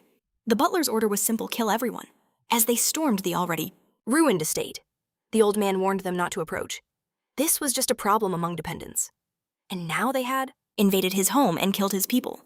He only invited him for tea, gripping the director's neck. He sneered that when, startled, his hands could slip. However, the director was already injured, coughing weakly. Wong panicked as the butler announced the director's vitality was compromised. He would not survive the night. The woman warned them not to. They argued Wong was a mere dependent, that she knew true vampires, and they had to talk to Lang Yu first. But the masters were gone, leaving the dependent to pay. All she could do was beg. He was the only one who could show mercy. Suddenly, they knew they were doomed. Instantly, the old man bowed over and over, pleading for his life. But his servant warned him about his family's honor. The old geezer knew better. Do this, or people die. He returned the items to Wong, assuming they were friends after the test. He offered to lead them to Wen Chang, but Wong's voice was pure ice. If his friend didn't survive, heads were going to roll. He led them to a secure door that only he could open, assuring them his friend was fine. He placed his eye on a scanner, and with a soft hiss, the door slid open. He humbly gestured for Wong's group to enter, but Wong insisted the old man lead the way, to which he had to agree. Soon, he froze at a shocking sight. When Chang was lying inside a coffin, Wong rushed toward his friend, but the sly old man slammed a hidden button on the wall. The entire room sealed shut, trapping them inside. They knew Wong was in trouble. The butler cried out to warn Lang Yu immediately. He was isolated with a third-level cultivator. This situation was dire. And yet, even so, he smirked confidently. This was a perfect death trap. Still, something felt off. Inside, the old man served himself a drink. That door was massive. It would take ages to open. He always loved a good surprise, and this was just the first one. Wong was already seething at the man's audacity. Ignoring him, he raced towards his friend, trying to wake him from his deep slumber. That's when he spotted the bite mark on his neck. Surprise number 2 was making the son kill his own father, now that he'd become his dependent. As for the third surprise, it would be spectacular. His plans might have changed, but this was perfect. He savored the despair on Wong's face. Snapping his fingers, he declared, "It's time for the climax." He ordered his new puppet to wake up and start a new performance for his master. Slowly, his friend's eyes opened. The old man wanted to see who had the stronger dependent, him or Lang Yu. Wong struggled to bring his friend back, dodging his wild attacks. But in a careless move, he was superficially hit. "It's useless," the old man jeered. "He's my dependent now and only obeys my orders." He commanded his puppet to tear Wong apart. Confused, Wong flashed back to all the moments they had shared. This only fueled his mounting rage. Because of monsters like this, the world had become a giant trash. The old man scoffed. "Humans are just cattle to us. That's simply how it is, becoming a chaz." Dependent is the greatest chance of their pathetic lives. "If I kill him here, there's no problem. He's just a dependent, and all I need is to deliver Wong's head as payment." There was nothing Wong could do. The old man ordered him to use the technique inherited by every new dependent, one that would be more than enough. Wong watched in utter horror as his friend injured himself. By taking damage, he became 300% stronger and faster, a massive boost that would last for 1 minute. He lunged, striking Wong down. The old man celebrated, thinking the situation was resolved. He praised his puppet for the wonderful show. Even so, tears were streaming from the dependent's eyes. Finally, he stopped moving. This was Wong's chance to grab him. He told his friend not to worry, it would all be over soon. The old man watched, completely dumbfounded. His dependent was about to be bitten by Wong immediately. He bit down near the hyena neck. The old man roared with laughter, saying it was impossible for a dependent to defy the influence of a master like him. Yet, the biting continued. Before this, he knew his friend was far too fast to catch. So, he had entered his inner space and faced the mysterious refrigerator again. He couldn't open it. It might be too late. While struggling with it, he was surprised to find Lang Yu there. As long as they willed it and weren't too far, she could appear. In truth, only he possessed such a powerful space. Hers was large, but she still didn't know the full extent of Wong's power. He was lost on what to do, and she teased that a kiss might help. Seeing his urgent panic, she admitted she was only joking. She couldn't open the fridge, but she could tell him how to handle this. His opponent had become someone else's dependent. Therefore, he had to grab him and make him his own dependent. Once done, the result is permanent. This was the only way to free his friend from the old man's control. She would teach him the method. Whether he went through with it was up to him. For someone like him, it wouldn't be hard. The truth is, for a pureblood, it would be easy. At all, approaching, she said he must hurry, either mark him or kill him. It was time to choose. The very next morning, he let his father know he'd arrived. He offered to cook, since his father was practicing calligraphy, but he urged him to mind his health. His father asked what he saw in his brushstrokes. Drawing closer, he said it was magnificent, as always. But he wondered if his father ever got bored writing. The same thing, human, earth, and sky. But his father said the laws of the earth and sky are in peril. They must never forget what it means to be human. His son was intrigued. To avoid explaining, his father offered to wash the dishes. But he couldn't allow the director to do that. On the table sat a photo of them both. The glass of the picture frame was shattered. Veins erupted across his body as the process began. He felt a surge of pain and mental confusion. As it progressed, a scream tore from his throat. The old man had no idea what this power could be. It was unbelievable. He couldn't let this continue. He threw his cup down and ordered his dependent to kill Wong. His servant lunged toward the two. With a winged arm, he struck. But when the dust settled, he realized he'd hit nothing. Looking back, he saw his former servant, shielding Wong. He gently set him down. His face was calm and serene. Meanwhile, the old man smiled with confidence. But then, he coughed uncontrollably. His link to his dependent had been severed. He couldn't understand how it happened. Still, a mere servant was no match for a born noble, who had never been human. As he spoke, a blur flashed before the young man. For a second, he was stunned. On his former servant's face, a subtle smile appeared. The old man was hit and didn't even see it coming. His blood stained the floor. He was powerless on the ground, not grasping what occurred until he fell, defeated.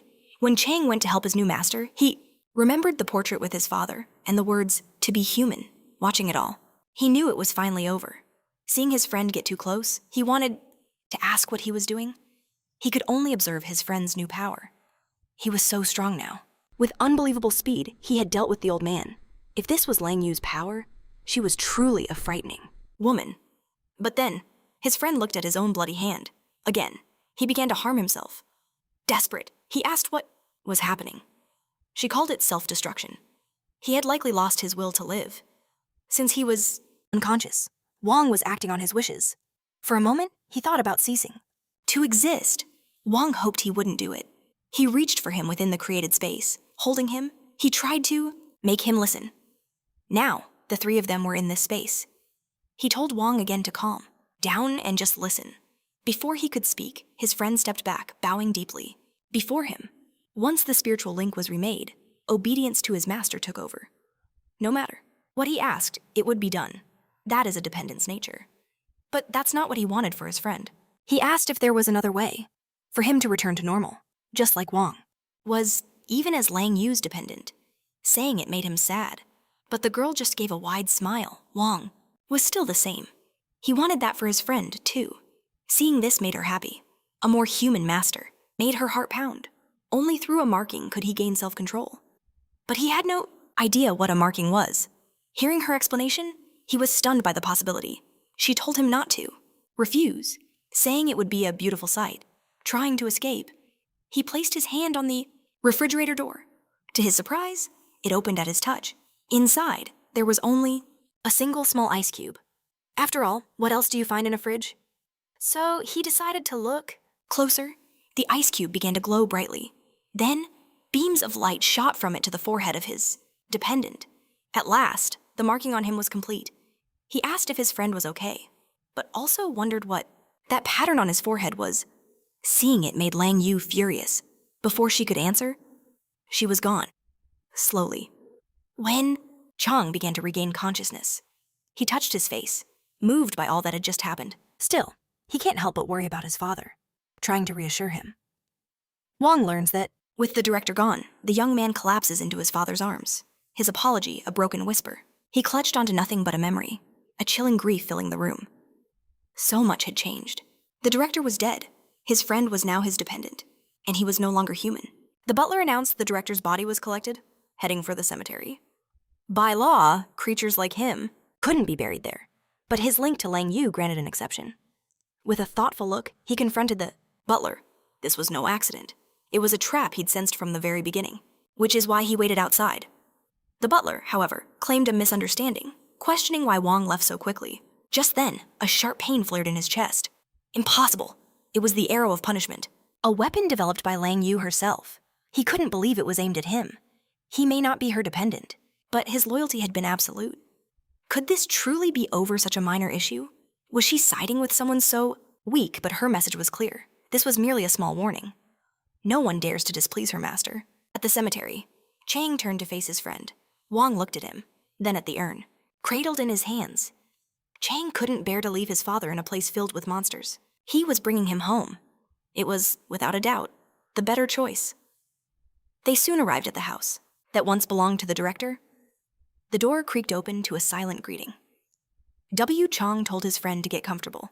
He offered to make some black tea, a favorite of his father's. He recalled how his father used to collect the leaves himself, hiking deep into the mountains. But he wasn't a tea drinker, and was now lost with it all. The memory brought fresh tears. The morning's events were a wound too raw to heal. Wong watched, a wave of guilt washing over him. This was all his fault. If he had just hidden his powers, none of this would have happened. When did he become a monster responsible for such tragedies but his? Friend quickly cut him off. Was it really his fault he didn't think so? In fact, he felt only gratitude. This power was a gift, a tool to avenge his father. Besides, if Wong was a monster, then so was he. He glanced at his father's calligraphy. Humans, earth, and sky. Vampires and dependents are all people, just with different traits. In the end, they were all human. The only true measure was their humanity. If that remained, they could never be monsters. He'd been thinking about it all. Before, he was weak, aimless, his future a blur. But now, he had a purpose. A clear goal burned within him. He just hoped his friend wouldn't try to stop him. After all, he had now become his master, and a dependent must always obey. His friend surely wanted it this way, to use these powers to purge all the monsters who had lost their humanity. Hearing this, Wong knew his friend Wen Chang had been completely reborn. With this newfound strength, they could finally fight back. And so, from this day forward, he would dedicate himself completely. He'd even start by writing a thesis on every vampire weakness. It seems he hadn't changed entirely, still the model student. He asked him to stay for a few days, whatever his plans were. They would discuss them after they both grew stronger. He agreed enthusiastically. Weak soldiers don't win wars, and his own success relied on his master's power. In other words, Wong had to train relentlessly so they could both ascend. They would hone their skills until they could fell a vampire with a single strike. Leaving the building, Wong wondered if Chang would stay, up studying all night. But he had his own training to begin. He could feel a dormant power stirring inside him, but he had no idea how to unleash it. And that strange ice cube was still a total mystery, so many questions, and a desperate need to help his friend. But first, he had business to attend to. He remembered Lang Yu's ultimatum. He had 3 days to give her an answer. This world was ruled by vampires, and for a human, escape was impossible. The only path was to fight, to become stronger, no matter the price. It was the only way to protect what was left and seize his own freedom. He took out his phone, calling Weinung for a copy of every piece of data he could find. By the next dawn, the city was buzzing. Chu had apparently slaughtered yet another vampire family. Such an act was a direct insult to the king. In the court, the king scowled at a petition, demanding Chu's impeachment for high treason. Rage simmered within him. In 3 days' time, the 7 kings will finally assemble. He's been ordered to ensure Chu attends. At the hospital, Wong gets his dad to focus on his health. He sighs. His father is ridiculously stubborn about self-care. He even promises he'll join her on the trip to the capital. Yet, a part of him suspects she has a trick up her sleeve. Even while relying on her, he maintains his guard. Plus, her constant help is suspicious, since he has to leave for the capital. He'll leave Wang to watch over his father. Just then, he spots the girl with silver hair. She's the one he saved that fateful night. A portly man approaches, promising to take her for a nice meal after her session. That sweaty, massive figure seems familiar. The big guy is the city's mayor. He can't possibly be her father. If he is, it's a genetic marvel. The mayor recognizes Wong, and the girl points him out, saying he was her savior. Seeing his bandaged arms, the mayor thanks him. He only found out what happened later, and his position prevented him from offering thanks in person. But face to face, he expresses his immense gratitude. He never imagined this girl was the mayor's daughter. Wong asks why they targeted his daughter. He explains it was their vampiric desires, their monsters, and he's just a human, powerless to protect his child. He then watches the mayor pull out some documents. Leaning in, he whispers a grave warning. Don't go to the capital. It's a trap. The king wants to eliminate Chu. Leaving the hospital, Wong says goodbye to the girl, but his gaze lingers on the mayor. He recalls the man's words about the capital trip. The mayor's warning was crystal clear: this journey is a death trap. He has to tell Lang Yu. He quickly messages her about what he's discovered. If they're going, they need a counterplan. Her response is surprisingly cheerful. She's just happy that he's worried and teasingly asks if he missed her. This was not the serious reaction he was expecting at all. She wants to cuddle all night and maybe do more, if he's up for it. After all, she has needs. Reading that text made him break out in a cold sweat. Meanwhile, she eagerly waits for him in her chaise room. His father, who peeked at the messages, advises his son to enjoy things in moderation. He insists it's not what Enchanihi, his father, thinks. But the old man has lived a long life and knows a thing or two about his other bald head. Back in his day, he was quite the player. Now, his son's fame is making the salon a huge success, all thanks to the amazing haircut he's been giving him since he was a kid. He has to go home now that he's an internet celebrity. He offered to help his father, but the old man refused. He's not blind. He knows his son is mingling with the upper echelon now. With that knowledge, he wishes him the best and hopes for his happiness, no matter what comes next. As his father, he'll always be waiting right there in that little shop, touched by those words. He vows to give it his all. He pulls out his phone for a picture, asking for one more thing: proof that he's his dad. With that, he'll put up childhood photos in the salon to skyrocket its popularity. He'll display them proudly. And Wong just lets him, happy to see his father so cheerful. The truth is, his father is also worried. To protect him, he must become overwhelmingly strong. Long Yu didn't seem to care about the warning. She likely already knew. That woman is not to be underestimated. There's no escaping the dangers of the capital. He just wishes there was a shortcut to gaining power. Suddenly, someone hands him a flyer for a martial arts academy. The girl asks if he's interested. And so he finds himself at the Liangshan Academy. The equipment looks like a standard gym. In a world full of superhumans, he wonders if this kind of training is even useful. He watches 2 guys sparring in a ring. One of them just lost a tooth from that friendly match. This place is seriously aggressive. A real hardcore gym. The guy in the ring spots him and says his face looks familiar. He then invites him into the ring for a fun round. He just stands there, waiting. For a reply, Wong declines, saying he's busy. But the fighter taunts him, saying fighting is the first step to getting stronger. If he lacks the courage to fight, he'll never grow. He's nothing but a coward. Seeing he's being provoked, he asks what the stakes are if he wins or loses. The guy scoffs, saying there's no way he can win. And when he loses, he'll have to buy his course on getting stronger. He claims to be a great teacher, but Wong says he looks a bit weak to him. The guy then declares that if he wins, he'll train the kid for free. But Wong counters, if he wins, he had nothing left to learn. The deal was simple: if he wins, his master will reveal his secrets. Fight. His teacher, Master Shu, an expert in the technique of the 1,000-year death. Looking at this whole setup, it felt like a cheap marketing strategy. The girl agreed he must be desperate for students, not to mention, if his guy loses, Master Shu would probably end him. Another spectator confirmed he'd been waiting for months to be taught. And this skinny rookie had zero potential. The more he heard, the more it felt like he'd been scammed. Besides, everyone here was human. They couldn't handle a real threat like a vampire or an addict. Perhaps this academy was just a high-end weight loss clinic. Since they insisted, he'd fight to test his own limits. But win or lose, they had to help him, with a fitness test, completely free of charge. The opponent agreed, finding the request simple. But what he really wanted was just another student for his empty dojo. Finally, the two stood in the ring. Wong grabbed the gloves. He was given clueless about the numbers on them. They were sensors, built to measure punch strength. They'd used them since the kid wanted a physical test.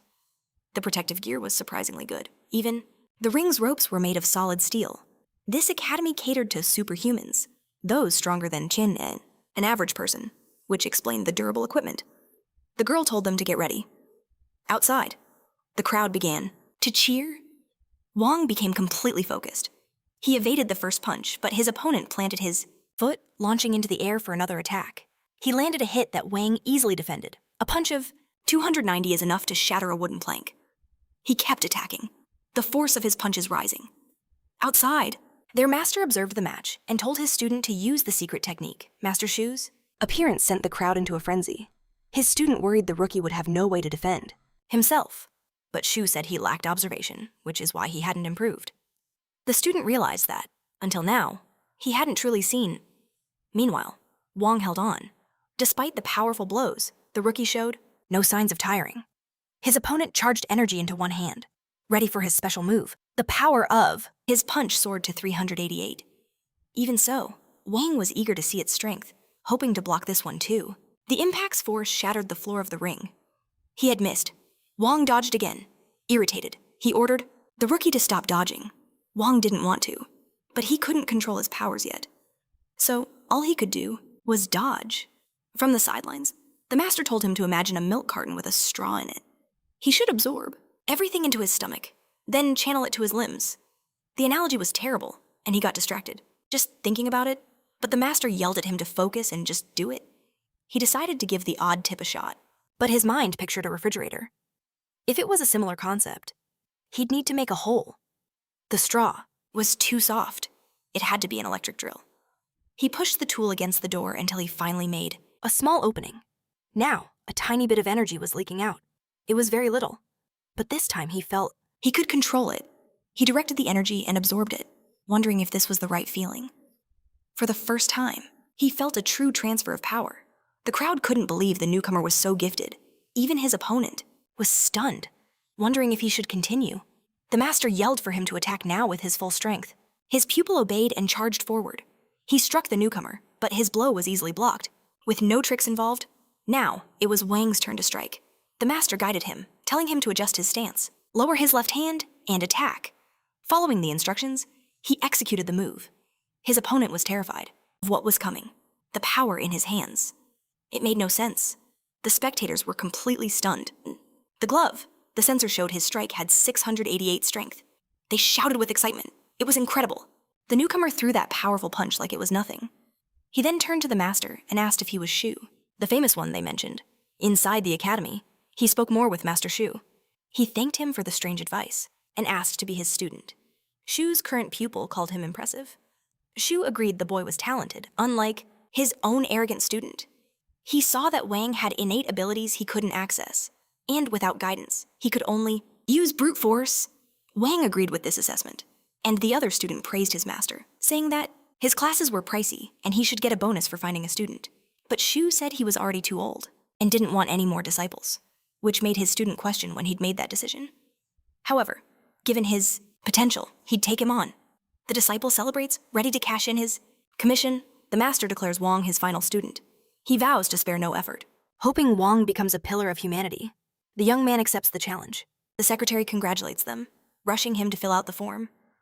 Patiently, he completes the paperwork. He asks about digital payment, and she says yes. But then, she freezes, catching her master's gaze. His expression has turned deadly serious. His eyes send a silent, urgent message. He breaks the silence and apologizes. He can no longer teach him. The secretary claims they're closed, urging him to leave. Wang is completely lost. He asks why, but she dodges the question. They saw his name. He's Wong, the dependent everyone's been gossiping about. He asks why a dependent can't enroll here. The secretary explains. It's not exactly that. Having a noble would be great for them, but they're only human. They have nothing to offer a vampire's servant. But the poor guy still missed the point they don't teach. Bloodsuckers. Shu's final words were cold and dismissive. Outside, it finally clicked. The mood shifted the second they saw his name. This sudden discrimination left him bitter. Sure, they were polite on the surface, but the message was crystal clear he wasn't welcome. This is a world that worships vampires. Whole families dream of becoming dependents. Yet, he was subtly cast out. He just wanted a reason. Suddenly, a noise from above. A duo appears out of thin air. He demands to know who they are. Before he gets an answer, one of them launches a vicious kick. He dodges, but that blow would have been devastating. Wong is cornered, the other one choking him. They ask if he's the one, Chosen as Lang Yu's dependent. His silence earns him a threat. They demand to know if he saw. A woman carrying a weapon? They want to know her fate, and they want answers now. He stays calm, thinking. He reveals Wu's punch isn't limited to 388. His real strength is far greater. If he'd shown that, he'd be his student. This shocks them, and Wu reveals his identity. Wong recognizes him but demands to know what happened to the woman, or face a beating. The goon tightens his grip, testing just how much pressure he can take. But before he can squeeze harder, Wong grabs his hand. The attacker is stunned. This kid's strength is beyond his expectations. The other ambushes him from behind but fails. Wong spins and lands a perfect strike. As Wu tries to regain his footing, furious at this audacity, he's slammed face first into the ground. Wong catches his breath, asking if absorbing his ability was the right move. He wasn't asking them, but someone watching from above. Master Shu. Lying on the ground, his disciple apologizes, but the master reminds him he was warned. This reckless behavior would be his downfall. The student apologizes again, desperate for news of his friend. The master reveals she died for humanity, not for a foolish cause like his. Wong agrees, but Wu calls the vampire lackey a hypocrite. But Wong corrects him. If he were a mere lackey, they'd both be dead. He was still himself, and asks if any other dependents kept their free will. He needs to know if them chies. Master believes him. The master has a simple test for that claim. He calls for the academy secretary, Xiao Quan. She emerges from the shadows in a very inappropriate nurse outfit. In her hands is the Morbius pulse treatment gun. One shot from this thing exposes your deepest desires, which could trigger a gruesome death. He asks Wong if he's willing to try. Yes, Wong says without a single hesitation. Everyone is completely stunned as he walks right up to her, aiming the gun at his own head. He tells her to shoot. She calls him naive, saying that dependents hit by this gun die, lost in their own minds forever. But that was the very reason he had to try. For if he were just some puppet, fated to be controlled someday, he would rather it all ended right here and now. If this was his fate, he'd accept it gladly, and asked her again to fire. The master questioned if he feared they were bluffing, that it was just a normal gun. But he knew they were all honorable warriors. It was better to die by their hands than to become a monster. For that reason, he believed they had no cause to lie.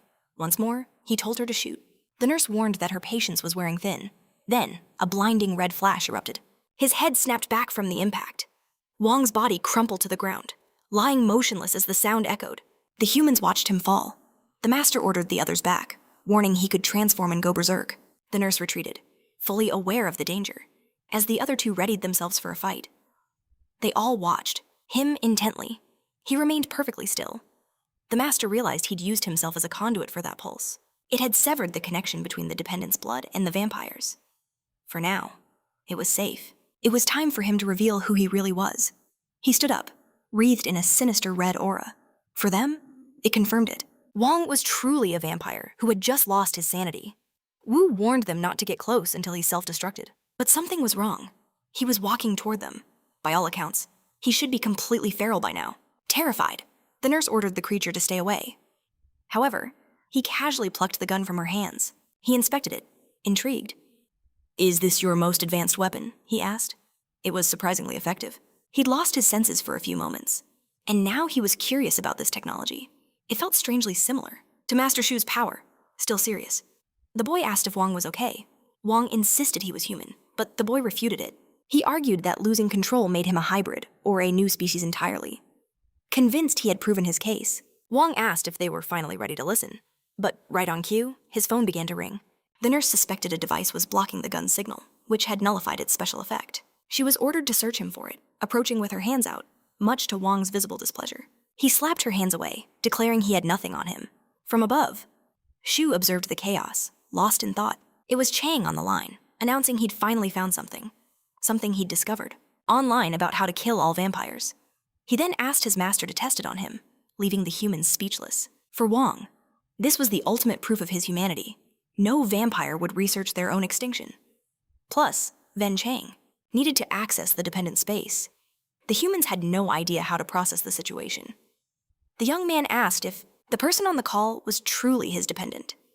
Wong appeared with a shy, confused look and was immediately Smacked on the head with the gun. Nothing happened. He just asked if this was some new way to greet people. Once again, the humans were at a loss for words. Then, Master Shu let out a booming laugh, and the others joined in. Wong chuckled too, but his dependent had no idea what was going on. They had finally found allies. They were no longer alone in this fight, because humans never truly stop resisting.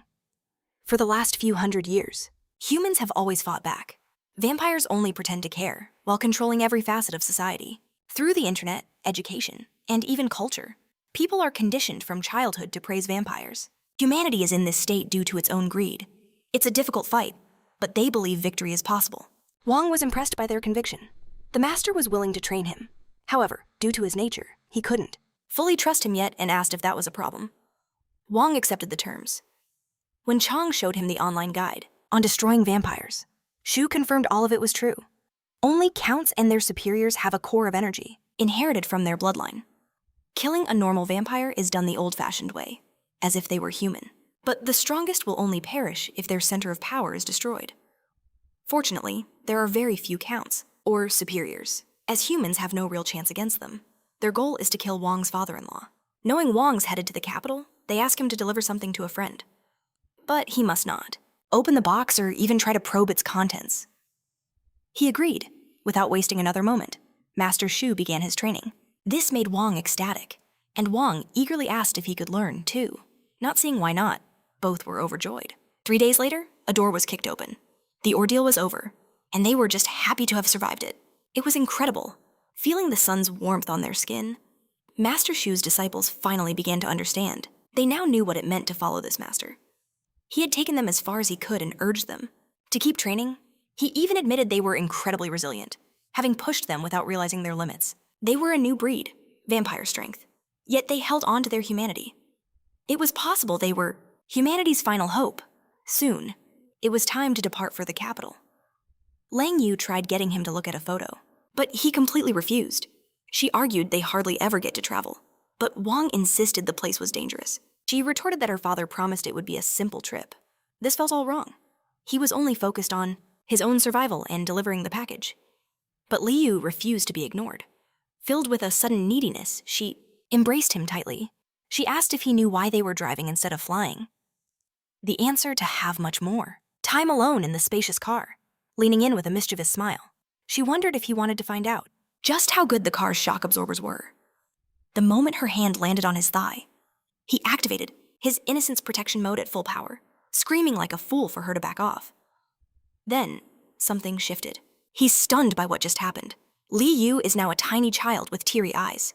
She wails that she hates him and starts bawling, utterly confused. He learns she needs comforting, but she'll stop, crying if he kisses her. She grins, thinking her master is a riot. After this transformation, he can't resist her at all. Thanks to the master's command, she's stuck like this for a few days. He's grown stronger, which she absolutely adores. Meanwhile, in another car, some photographers notice their target's vehicle is rocking. They could just die from envy of Lang Yu's dependent. But in the front car sits someone else. It's Lang Yu's father, sipping tea, remarking how good the youth have it. Just then, a tiny bat flutters through the window. It informs him the vessel is prepared. They'll stay one night in Huju before boarding a ship to escape. Under the cloak of night, he mused that Elk still fussed over him. But the bat just called him a fool for heading to a deadly banquet, insisting he should just flee. Chang's ego has swelled since becoming king, prompting him to ask Elk to please fix his messenger's look. The aesthetic was simply off. Then he wondered what music. He'd irritated. The bat snapped that he's the one on a suicide mission, walking the path of his own destruction. But he's just there to cause a little chaos, something Elk wouldn't get. He gave Chu an intrigued look. Having overheard him, he told him to shut up and enjoy the show. A vampire's long life is always paid for with death and spilled blood. At last, they reached the capital. Wong was in awe, and Lu declared Bailo the most Powerful city in all 7 kingdoms. Before them stood the palace itself. A massive crowd had gathered there. for the summit. This was all for the meeting of the 7 kings. But something else caught Wong's sharp attention. A few people were being blocked by guards. They refused to let the princess leave her carriage, but the guards insisted they were only following protocol. Anyone below the king must enter the palace on foot, and there were no exceptions. However, in their culture, an unmarried woman's feet cannot touch the ground. It would be a grave insult to the princess. The reporters knew of this secure custom and buzzed, wondering if this stalemate was a power play from the king. As they debated, Lang Yu's carriage swept past them. They all wondered why she got to ride into the palace. The answer was simple. Chu has never been one. For rules. In his case, he'd just smashed the palace gates. In fact, that's exactly what he did a few years back. It seems things are about to get spicy now that the king has summoned him. The princess's attendants were furious. How dare they humiliate their lady like this? A bit nervous, she urged them not to cause a scene, saying it wasn't a big deal. Opening her window, Lang Yu asked the princess if she'd like to join her carriage. She introduced herself as Lang Yu, noting how hard it must be to submit to the king's harsh palace rules. She could hop in with her, and together they could avoid this public disgrace. In light of that, she told her to decide fast before they drew even more unwanted attention, urged her to leave this disrespectful place. But the princess hesitated, saying that she had made a promise to her father to see this through. Turning to Lang Yu's carriage, she offered a heartfelt apology for the source of her troubles now sits with her in the carriage. A sweet scent of cherry blossom lingers in the air. Blossoms. Lang Yu then orders the driver onward. And so, their caravan proceeds to the palace without any delay. The reporters quickly note the odd sight. The princess, hitching a ride into the palace. This little scoop will surely grace the tabloids. The princess's maids are furious, but one cautions her friend to stay, calm, warning her not to foil the king's plans. With a smirk, they tell them to enjoy their laughter. For now, because they won't be laughing last. Inside, the princess offers thanks for the timely assistance. She then gave a nod to Lang Yu, promising that if she ever needed help, she only had to ask. But Lang Yu wanted nothing from the princess. She asked, however, if Her Highness knew her companion. The princess inquired if he was her dependent, noting he seemed quite weak and vulnerable. She apologized for her bluntness, but in her nation, such frail dependents were unheard of. She adds that he does seem weak. But then again, they just have different tastes. She, for one, prefers raising her dependents herself. Wong suddenly felt like a prized puppy, as she described the satisfaction of making a dependent stronger. After hearing her unique hobby, the princess says she sees her point. Since Lang Yu is training him, she has a request for Princess Kyo concerning the Sakura spirit she possesses. The unexpected question left the young royal surprised. Lang Yu explains that its aroma is highly coveted. She wasn't going to offer it, but she knows the women of Kyo's country always carry incense. It's why they avoid touching the ground, to keep the scent pure. And it not only holds great power, but also clarifies the mind. It preserves beauty and even aids in personal training. This is why men who marry women from her nation are so deeply envied. It's also why the women there are treated like mere political gifts. The princess wonders if that will be her own grim fate, her father's face in her mind. Soon, her Sakura spirit will be diminished, but giving some to a kind person didn't seem so bad. That was her current thought. Lang Yu moves closer, and the princess extends a hand in agreement. A fragrant aroma begins to fill the carriage. Wong realizes the scent is far more intense now, and his mind feels incredibly sharp. This is the essence of the Sakura spirit. A tiny petal forms in her hand. With that, she asks them to accept it. It floats over, resting in Wang's palm. As Liu thanks the princess for her generosity, the young man notices something. It's a deep, profound sadness hidden within the princess. She leans in, noting the fragrance is alluring, and asks if he's interested in other things. After all, her essence would make him stronger, and obtaining it wasn't impossible, as Lang Yu would surely help him. Outside, a large crowd has gathered at the palace. Count Chu has arrived and is about to enter the main hall. Behind him, his daughter and her dependent follow. The bat frantically tries to warn him not to go in, but he just shoos it away, ignoring the desperate pleas. Elsewhere, someone is watching from a house among the trees. Leaning on a fence, this person watches Chu ascend the great stairs. The count pauses and looks around him. To be here at the palace was the peak of his pride.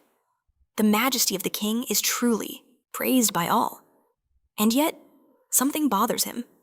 The king's aesthetic sense leaves much to be desired. He really should have been consulted on that new tower. The king orders Kyu to enter, and so he does. He meets the emperor's gaze without flinching. Finally, Chu offers his greetings to his majesty. He bows to the emperor, who studies him. Taking his place, he greets two other leaders present. One is Mang Changgang, a great 5-star master, and the other is Kuli, a grand 2-star master. With all the leaders assembled, the session is about to start. The emperor first wants to know why the other kings are absent. He believes they should have appeared in person. One envoy explains his king's lands are distant and he's acquired some new concubines, but they are ready to obey any command. The woman beside him praises his slick words. Then she coolly asks how he'd prefer to die. She is, of course, from the Legion of Assassins. The man scoffs, telling her not to be so hostile, as his recent power-up means she would be no match for him now. The princess apologizes for her own father's absence, explaining he is busy with royal duties. The cocky young man notes she seems quite serious. Another man, with a beard, grumbles that the emperor is arrogant. A 3-day notice was simply not enough time. Another official retorts that the bearded man should speak for himself. His idiotic words were an insult to everyone's intelligence. And so, a little squabble begins. The meeting started 3 minutes late, a fact pointed out immediately. The emperor, having no time to waste, needed to address the urgent matter, ignoring the absent kings. He drove straight to the imperial decree. An officer unrolled a scroll, announcing the emperor's will. It declared that all kingdom tariffs would be cut by 10%. The emissaries bowed low in acceptance. With business done, he dismissed them to the waiting banquet. One bald envoy eagerly anticipated meeting the ladies, sparking whispers about his supposed faith. A princess hoped the emperor himself might attend the banquet, wishing for a personal introduction. She then departed, carried away by her servants, but an elder remained, confessing his deep confusion to the emperor. He found the emissaries arrogant, noting that under the last ruler, they would have been swiftly executed. He demanded they be taught a lesson. But Shu argued that times have changed and war was the old way. The elder scoffed, claiming Shu was unworthy of his station. Wiping a tear, he bitterly agreed, saying he came only because he was summoned. Then, facing the throne, the old man claimed he had proof of Chu's madness and treason. He accused him of collaborating with their enemies and leaking military secrets, demanding execution. Chu defended himself, saying his daughter was simply seeking a retainer, a process his family was part of. But the accuser claimed to have hard evidence, using a device. He showed Chu's daughter with the princess, stating his own daughter was kind and only helped someone in need.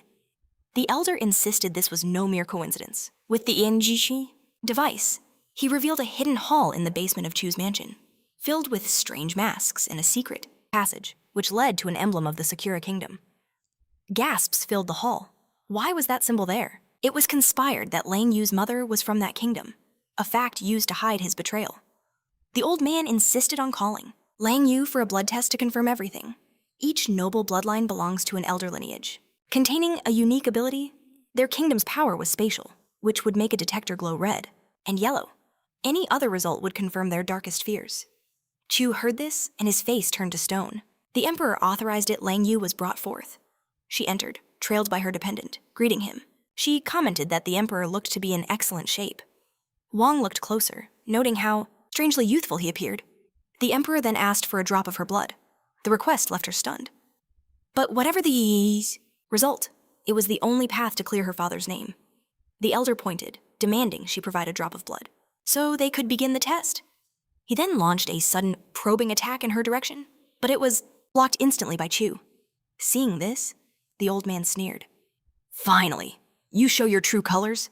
He became enraged and yelled that he was a baron from a noble family, the emperor's friend since childhood, and that these vile rumors would destroy his name.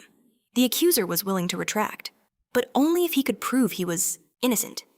Otherwise, the accusation stood. In a flash, a battle erupted, and Chu managed to parry the first attack. His daughter watched, paralyzed with fear. He then stared at the emperor, asking if he would continue to watch without doing a thing. But the emperor replied that Chu was being rude, and their friendship did not outweigh imperial power. He demanded the girl's blood. Finally, it dawned on Chu that the emperor knew everything from the start. A defiant smile crossed his face as he said, "So it begins." He formed a red, energy shield around Lang Yu and her dependent, telling them to run. Immediately, a barrier sealed them from the outside. Meanwhile, Chu fought on. Lang Yu hesitated, terrified of what might have happened to her. "Father." A skilled elder made a swift gesture with his hands. With that, he managed to superficially wound her, causing a single drop of blood to fall. They finally had what they needed. Chu remained furious at the deception. The elders taunted him, saying his bravado was useless against the two of them. He looked at the emperor and asked one last time if the brotherhood they shared meant anything. The response was that an emperor must be cruel and relentless. Gathering his power, he didn't question it, but said that now the emperor's years of popularity were officially over. The elders wondered what kind of threat that could be. He asked if the Mishi, two of them, after he defeated them, would still dare call themselves the emperor's shield and sword. The first elder charged to attack, but Chu simply said he would show him what true aesthetics are. He asked if the old man, he understands masks, some hide behind them. For him, it's a simple matter of taste. Love, hate, it all depends on his mood. That is his personal creed. The elders watch. They see now he's far stronger than he lets on. They must brace for his assault. This man, Chu, is no mere challenger. He's a master challenger, beyond the diamond class. The ranks are clear. Diamond, master, then grandmaster. Yet, as two grandmasters, they believed he stood no chance. How wrong they were. Chu unleashes a forbidden art soul combustion. The heavens bleed crimson. In an instant, he reaches the grandmaster realm desperate. The elder summons his power. He unleashes spiritual tigers. A torrent of explosions rocks the battlefield, leaving him wounded. "Grandmaster Chu, is this treason?" he demands. Chu scoffs, his eyes fixed on the true prize. He asks the emperor for one final battle, a glorious duel to the death. The emperor considers it. "Do you understand your words? The old guard must fall to the new. I know I cannot win, but I would rather fall by your hand, old friend." The emperor's face turns to stone. "Then your wish is granted." Below, the crowd erupts. The emperor himself is making a move. Baron Chu challenged the emperor. "It's unthinkable," an old minister cries out in shame. "His actions disgrace our nation. He'll be branded a traitor to the Eastern Kingdom forever." The people scream for his head, yet his only thought, "It's far too noisy here." He faces his foe. "No need to try so hard," he smirks. "I just want to punch that arrogant face of yours." His fist slams into an invisible wall, a royal barrier. The impact rips through the scarlet sky. A devastating shockwave explodes outward. So they're at it again. He's tried to break that wall since childhood, a power known only to the Eastern Kingdom's royal blood. The emperor scoffs. "Just give up."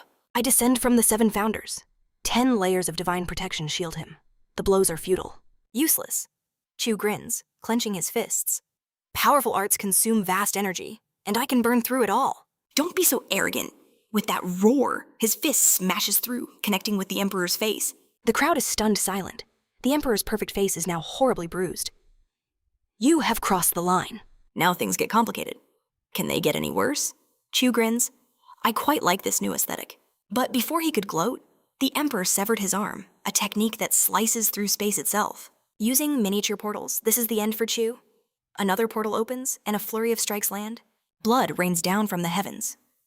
With this, Chu is gone forever, the emperor declares coolly. Hunt down every last one of Chu's bloodline. He commands a purity check for all below challenger rank. All traitors are to be executed. As blood falls, his subjects obey. In one voice, they salute him. Long live the emperor, a long and prosperous reign. But hidden nearby, the assassin clan observes. She finds the carnage. Beautiful. Her bald companion asks, "Is that really all you can say?" Chu has been completely erased. And so, the great cleansing of the kingdom has begun. This was his first public battle since his coronation. His power is intriguing.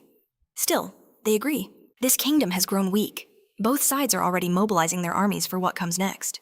Chu's death was the trigger. Only the bearded man seems oblivious. Lost in his drink, a trigger. For the world's reshaping, the era of peace is officially over. A princess learns dinner is canceled. She demands to see the emperor, but is told he is indisposed. Guards soon arrive at her chambers. She must cooperate with their search. "We have nothing to do with this search," the others. The others fled in the chaos. The guard sneers. "Only you remain, the Sakura kingdom. Deserves our special attention." He gives a mock apology. But the princess stands her ground. She has a mission from her father. She must stay here and become the emperor's wife. Their child would be the key to surviving the coming war. If she fails, she cannot return home. Not to the Sakura kingdom. With the emperor unavailable, she's trapped. Then she remembers her Sakura. Spirit. She can sense its presence. It's nearby. It has to be the sample she gave to Lang Yu's subordinate. The Baron is dead, and the hunt is on for his daughter. But the fugitives might be hiding in plain sight. Imperial soldiers are everywhere, searching for them. A storm of doubt rages within her. Should she dare expose them? Betrayal could grant her an audience with the Emperor. This might be her only chance to act, a chance to complete her father's final mission. But before a single word escapes her, the guards begin to move. They're leaving. Her body betrays her with a sudden flinch. A guard's sharp eyes catch it. She freezes, unable to speak. His Majesty's decree is clear. Leave the kingdom by tomorrow's sunset. Her maids protest this grave insult. She dismisses their outrage, lost in thought.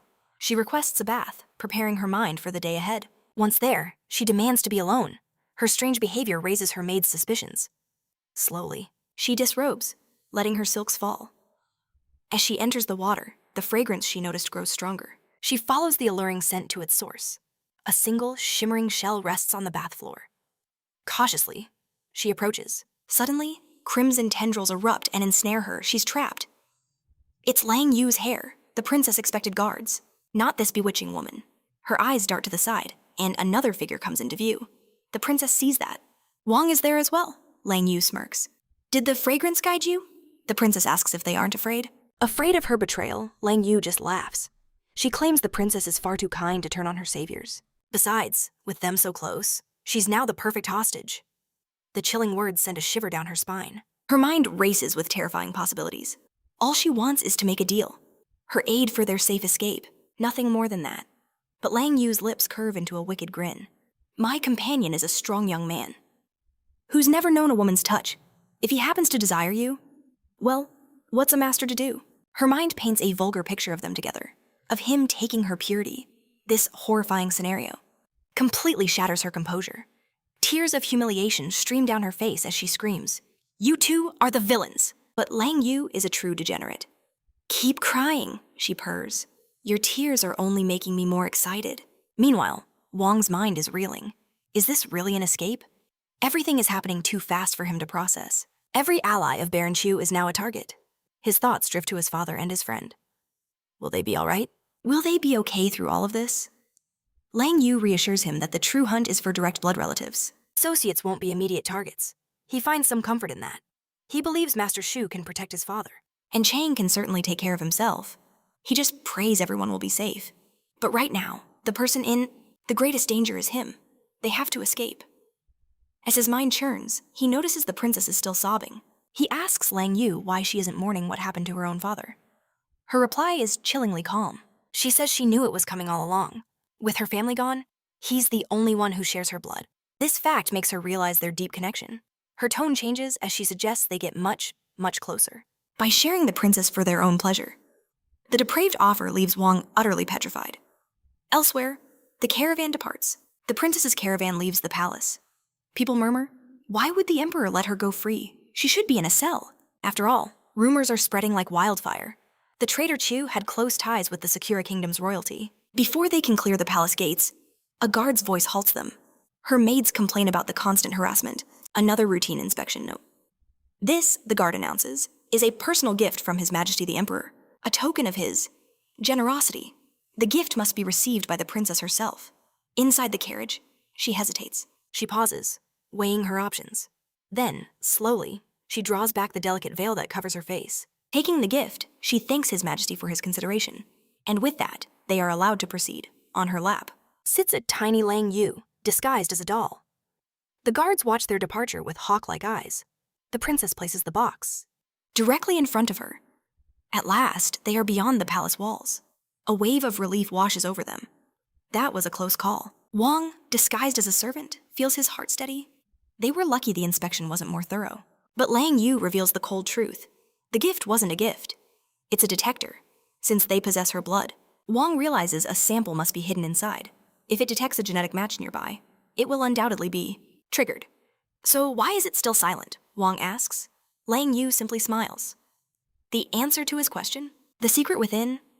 Apparently, the ghost of Princess Sakura warned her to not touch the box. as it's a gift for her father. With Wong as her master, Lan Yu easily masks her trail, using his spiritual power to stay hidden and unnoticed. This feat is only possible because of her master's immense strength. She wonders about his true rank given his ability to absorb such a spirit. The princess notes their rapid approach to the border, hoping they'll honor their promise. But Lan Yu smirks. The real show is about to begin for them. A battle awaits them before they can escape this realm. The baffled princess gets a cryptic explanation from Lan Yu, who reveals she is the actual target. The poor girl is completely lost. To advance the war, someone important must perish. And right on cue, the assassins appear, with only 2 masters protecting. The caravan, they expect an easy kill. The princess's combat skills are laughably bad, like a toddler's. The killers move like shadows. One strikes, taking down several guards in a flash. The remaining defenders who were not hit scramble into action, shouting to protect the princess. Realizing the danger, she readies herself for a fight, preparing to defend her own life. But an assassin appears before her in an instant, calling her efforts a total waste of time. A blade finds its mark, and she stumbles back, demanding to know their identities. He ignores her, simply stating it's a shame such a tasty morsel must die. Suddenly, Lan Yu appears, shielding the princess, ready and eager, to show them the meaning of true regret. The assassins were stunned. This mysterious woman wasn't part of the original plan. With a sadistic grin, Lan Yu tells them not to hurry, wanting to enjoy their pain. When they see that she has been recognized, she feels like a minor star. But they aim to end this fast, deciding to divide their forces. One will target the princess, while the other contains Lan Yu. As she engages one, she warns him that if they know her name, they should know the price of crossing her. Meanwhile, the princess is left vulnerable and nearly struck again. Her attacker closes in, ready for the killing blow. But just before impact, a figure with blue hair and a main character's aura appears. Wong saves her, stopping the princess from meeting her maker and discovering if God is real. Forgetting the danger, she wonders if this is Lan Yu's companion. The assassin presses on, eager to finish the job. Wong gracefully dodges every attack, princess in his arms. But a stray blade leaves a shallow cut on his cheek. He sets her down gently, as she thinks he seems so frail, yet he's still shielding her. The assassin then summons a beast of pure energy, which roars and charges at the pair. Doubting Wong can save her. The princess screams in terror, but the creature, inches from its target, suddenly breaks out in a cold sweat. Its instincts scream that to attack means certain doom. Meanwhile, Wong wears a chillingly calm smile. This alone makes the beast quake in fear and cancel its attack. The beast's master is baffled, unable to understand its sudden terror. From behind, Lan Yu cheerfully explains that the beast can sense danger. It's a shame its master is too dense to notice it too. The man turns, his reaction far too late. With the assassins dealt with, the maids wonder what's next. All the guards are gone, and they're unsure if they can make it to the Sakura Kingdom alone. Lan Yu reassures them, saying her younger days of travel gave her knowledge of some secret routes. All they ask for is the princess's trust. But one maid suggests turning over the fugitives to win back the emperor's favor. Lan Yu then puts the choice to the princess, asking if she has made her decision trust them, or rely on the Eastern Kingdom's protection. She admits she doesn't trust them. But there's more. She needs to say, after all, Wong did save her life, so she asks him to escort her to the kingdom. The traitorous maid immediately questions the princess's decision.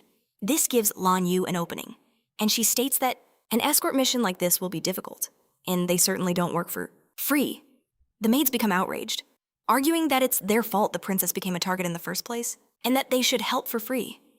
He glances at the princess, asking for her opinion, but she simply says she just wants to return home, her anxiety palpable. So they agree to take her. But Lan Yu orders the bothersome maids to get lost. At least the princess has money to pay. Unlike the others, she just asks them not to abandon her. The worried princess offers to pay their way too, adding that a larger group could increase their security. Her kindness leaves the maids completely ashamed. They have served her since birth, more than just raising her. She truly cares for them both. Gratefully, they agree to depart and act as a decoy for any pursuers. The princess cries out that it's far too dangerous, but they believe that as maids, no one would harm them. To mislead their pursuers, they'll create a false trail and say goodbye. With hesitation, she finally agrees, agreeing, but asks them to be careful. Lang Yu quips this is the whiniest royal she's ever met. The princess snaps back at her. Lang Yu then asks for Wong's opinion. He agrees something feels wrong. The situation seems incredibly suspicious. His maid shares his unease. Meanwhile, the princess's maids travel the desert, Alone. Believing they're safe, they use a communication crystal to contact their lord, placing their hands on it. Upon the artifact, a crimson light emanates from it, projecting a figure into the air. The man explains this is a costly, untraceable, one-time use artifact. If this isn't an emergency. He'll have their heads. Addressing Lord Takuran, they quickly report the current situation. Of events, they ask for new orders. Since the plan failed, he commands them to assassinate the princess at all costs. She must not return to the palace. Only her death will fuel the king's war. The two maids accept Tokuran's command. His fading image tells them to hurry. They are left wondering what to do now, since a flare is far too risky. They decide to go back for the princess.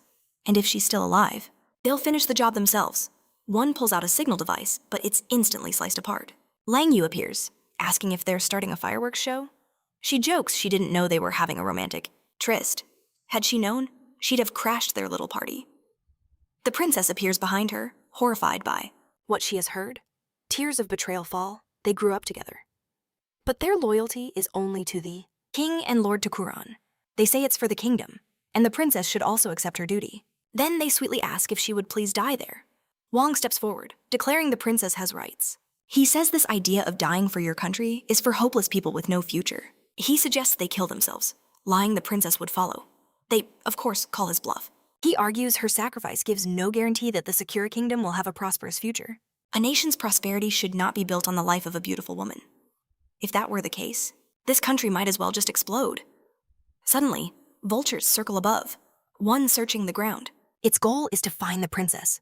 Spotting her, it dives down, unleashing a powerful attack. Caught off guard, the princess is hit. The vultures then shift into humanoid forms. A maid rushes to help. Her mistress.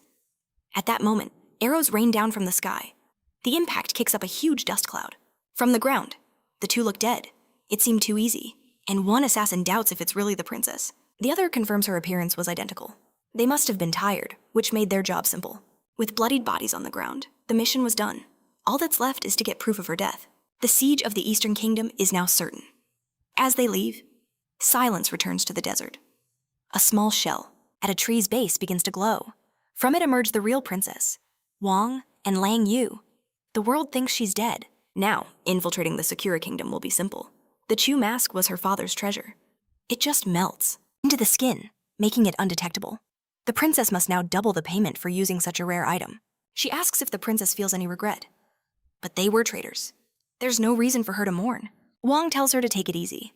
But Lang Yu points out he was fine with destroying Sakura before he met her. She tells the soft-hearted Wong to rest and goes for a walk.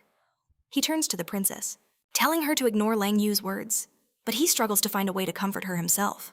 For her Sakura spirit, Kyo says she is not nearly as strong as him and can't even protect herself. Feeling awkward, he says he will leave her alone to rest, a short distance away.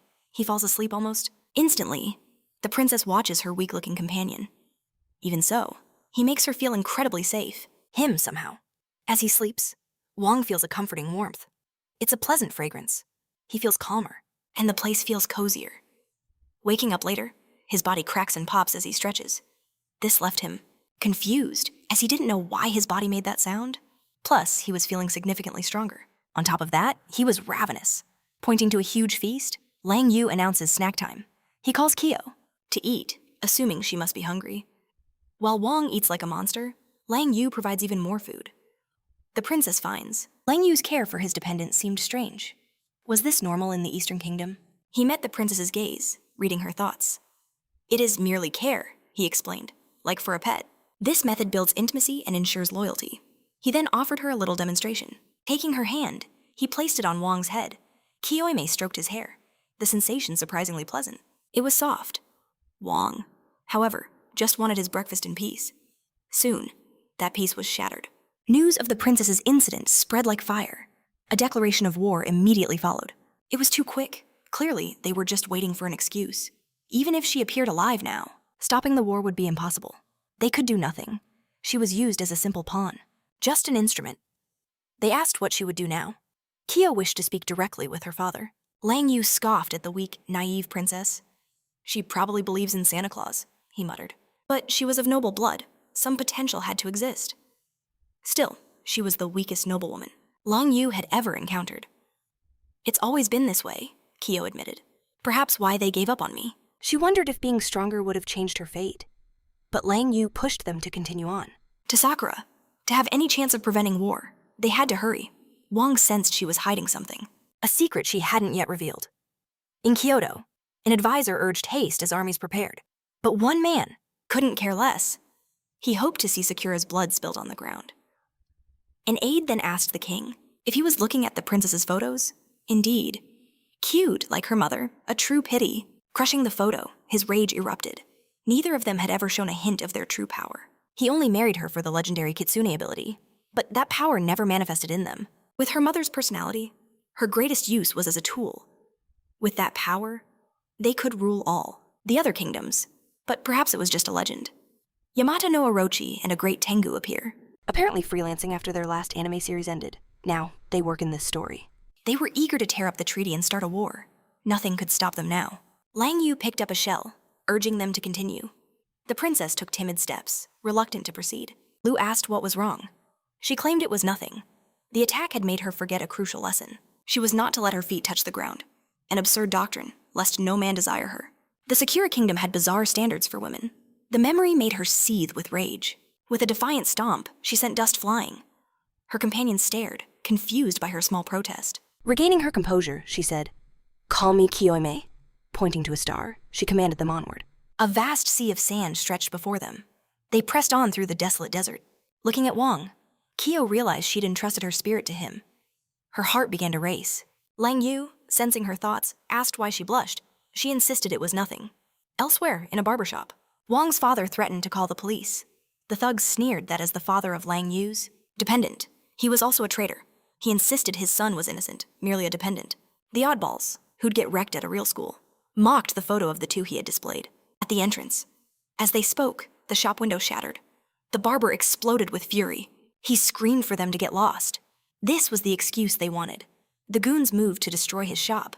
With their scrawny bodies and awful hair, they came to teach him a lesson. The barber, sadly, was middle-aged and out of shape. Things looked grim.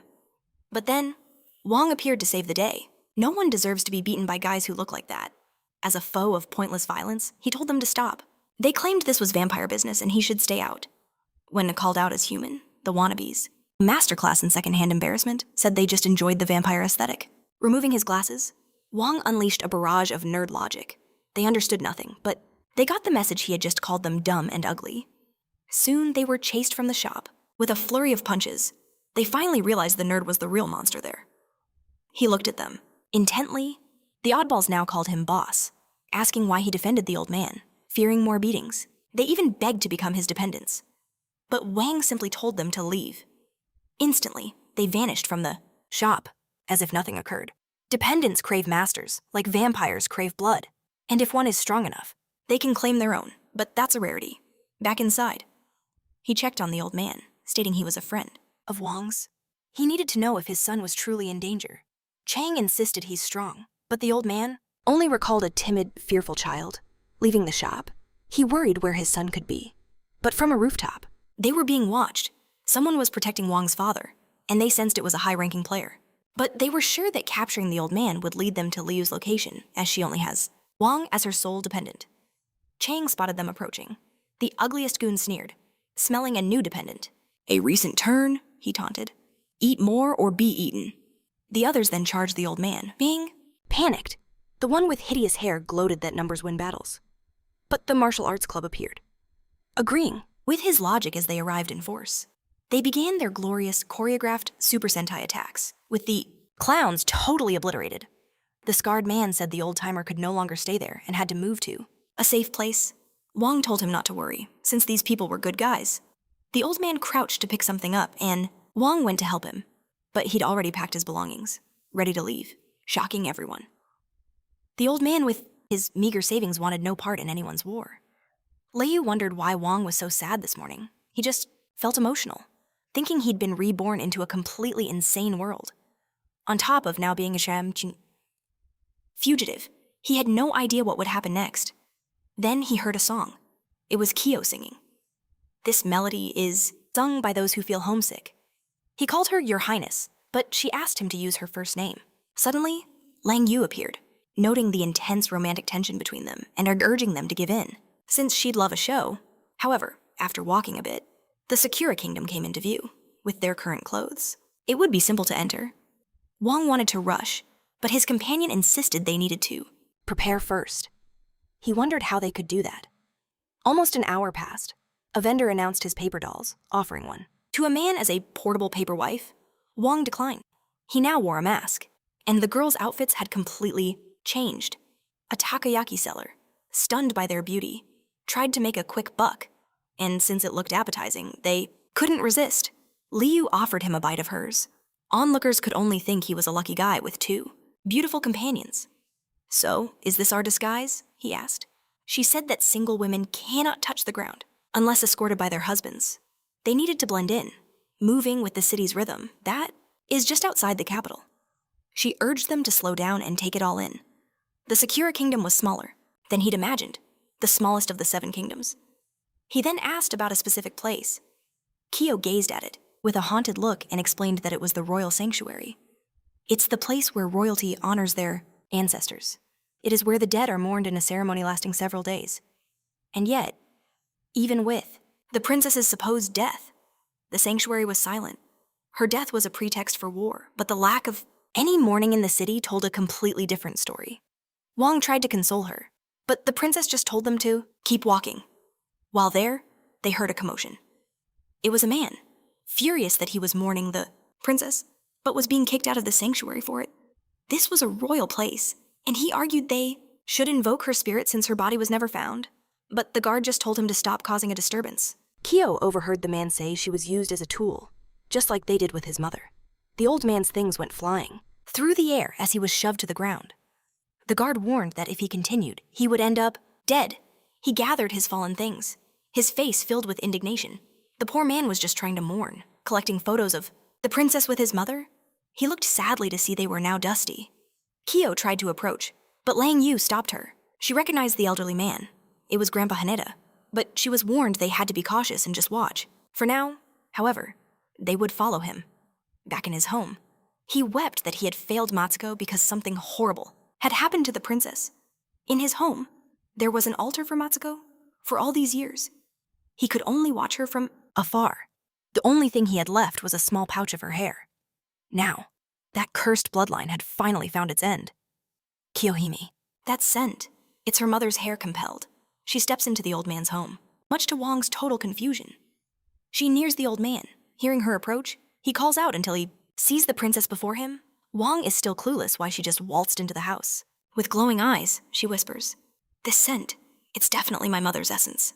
He's stunned the princess is alive, but panic hits as he eyes the altar. He said, he can't smell a thing. Kyo asks if it's her mother's. A memory sparking. Lang Yu stops him from dousing the flames. He's agitated, but she insists they aren't hostile. In fact, they are her guards, but the old man demands they extinguish the fire and leave until the scent is gone. Fades. Suddenly, he sees it. The princess clutches her head, seeming to relive a memory. A vicious headache strikes. Worried, the old man says he has no choice. But to conceal this place, he casts a spell. A blue glow envelops them. The entire house is now inside. A powerful barrier. Lang Yu is surprised by his skill, but he's panting. She offers to help, then blinds him with a quick spell. It was the only way to ensure their safety. Soon, the princess erupts with a colossal aura. They brace against the raw energy, but Wong ends up getting yeeted by the shockwave. Yet, the barrier holds strong until everything finally calms down. Before the altar, Kyo feels a deep familiarity. Her eyes glaze over, completely vacant. Shattered memories emerge, playing with maids, and the day her mother was dragged away by force. Her mother's entire clan executed. It all happened because her mother was forced to awaken QB, but failed. That day, her own father tried to kill her. In that horrific moment, her mother reacted violently. She attacked her husband, who was threatening their daughter's life. She stopped something worse from happening. But her actions had dire consequences. So she took her own life. Now she sees her mother's body on the floor and relives the sheer horror. After her death, her father collected his wife's blood, using a Chan's forbidden technique to seal her memories. Using her mother's blood, he touched Kyo's forehead. Then flames consumed her family's bodies. Because of his actions, she had forgotten everything. She lived her life free from the trauma of that horrible day. As the QB's heir, she lived inside a prison of lies. Only extreme joy or deep regret, or feelings of rejection, could trigger this power. Kyo's eyes glow as she writhes in agony. The old man watches, horrified.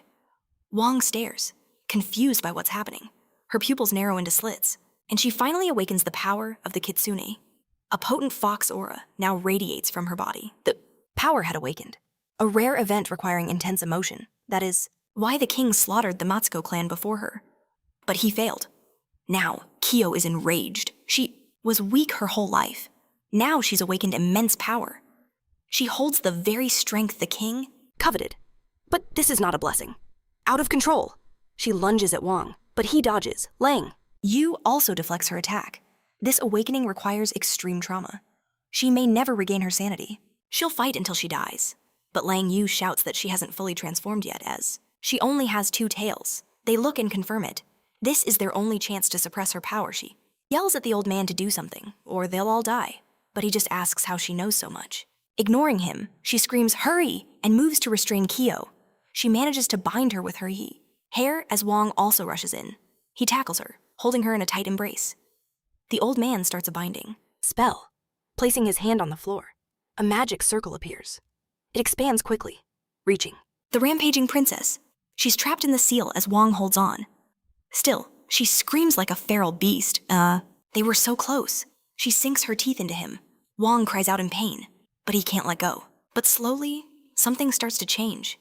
The princess's body goes limp. She is no longer fighting back. She collapses, completely exhausted. The immediate danger was over. However, Lang Yu, he insists this is only the beginning.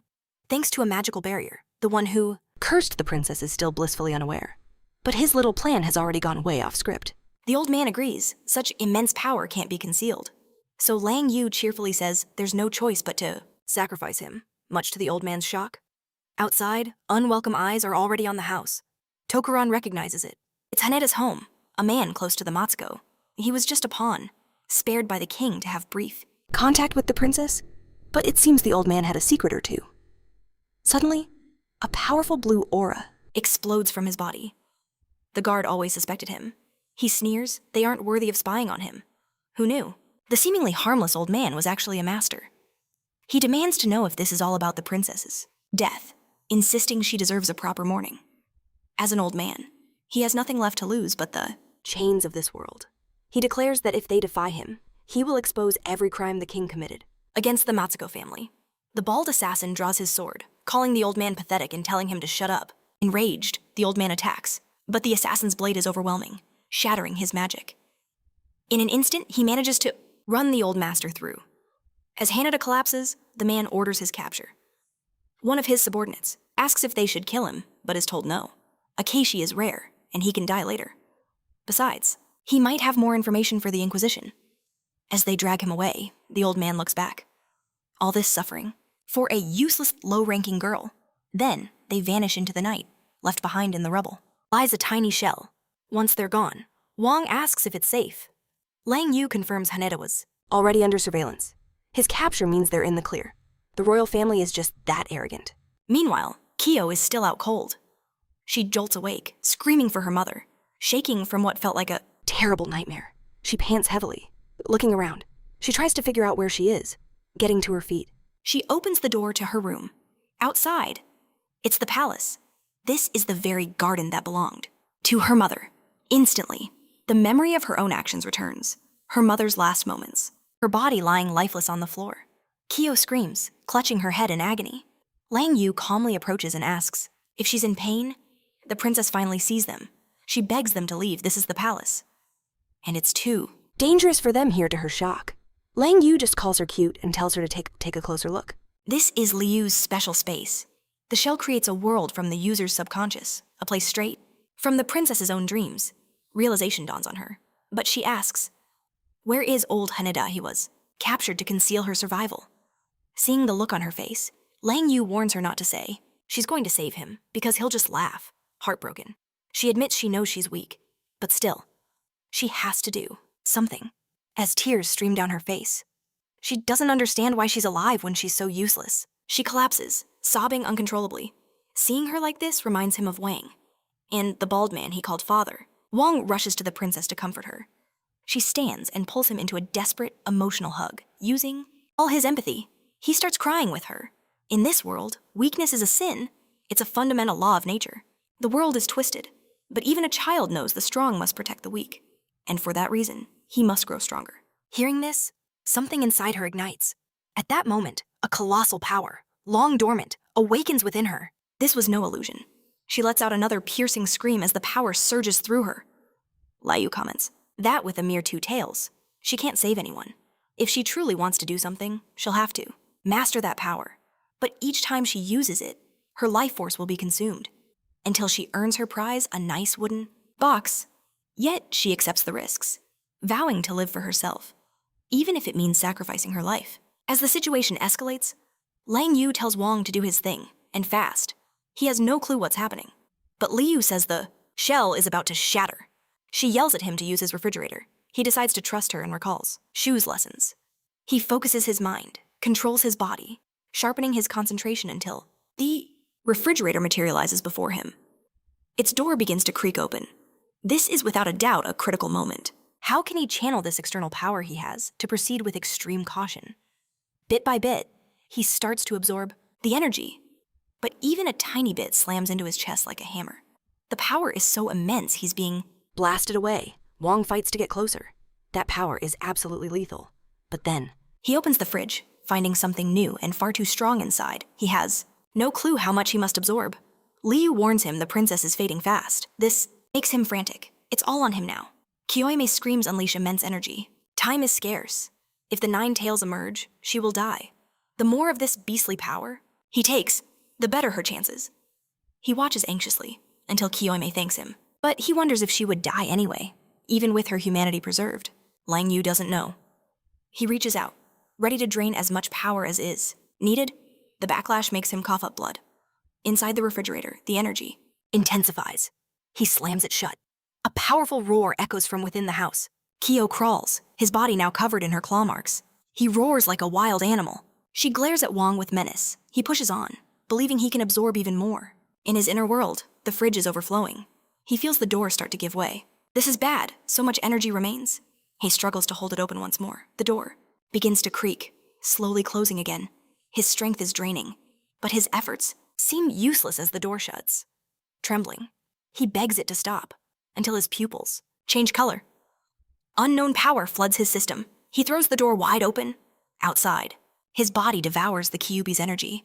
Kiyohime, spent, whispers her thanks, but her relief is fleeting. The Kyuubi surges again, sprouting another tail. Now there are 5 tails in total. Kyo's face becomes more beast-like. She loves it. This raw power feels amazing. But inside, Kyo and the Kyuubi are at war. The beast hates being contained, yelling that it's hindering its evolution. Then it finally notices.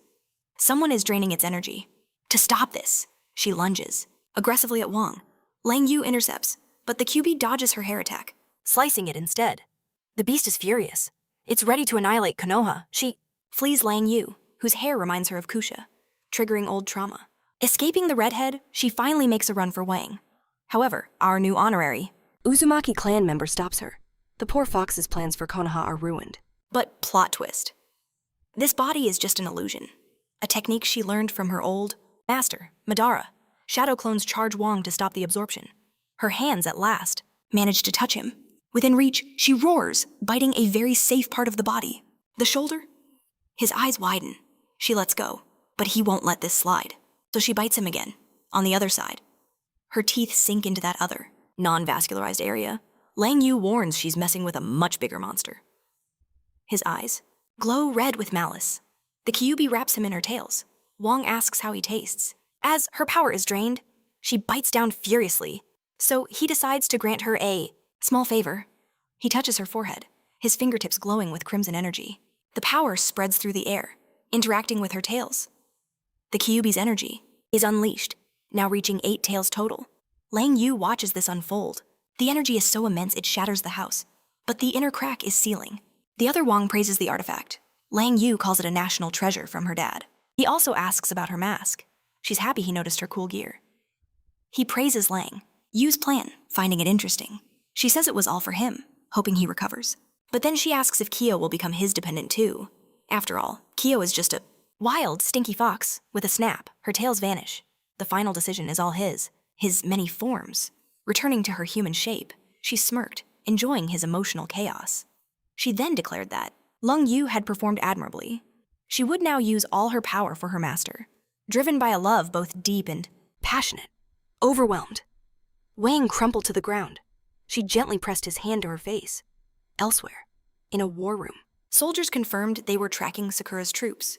With public support, they were clear to invade the Eastern Kingdom.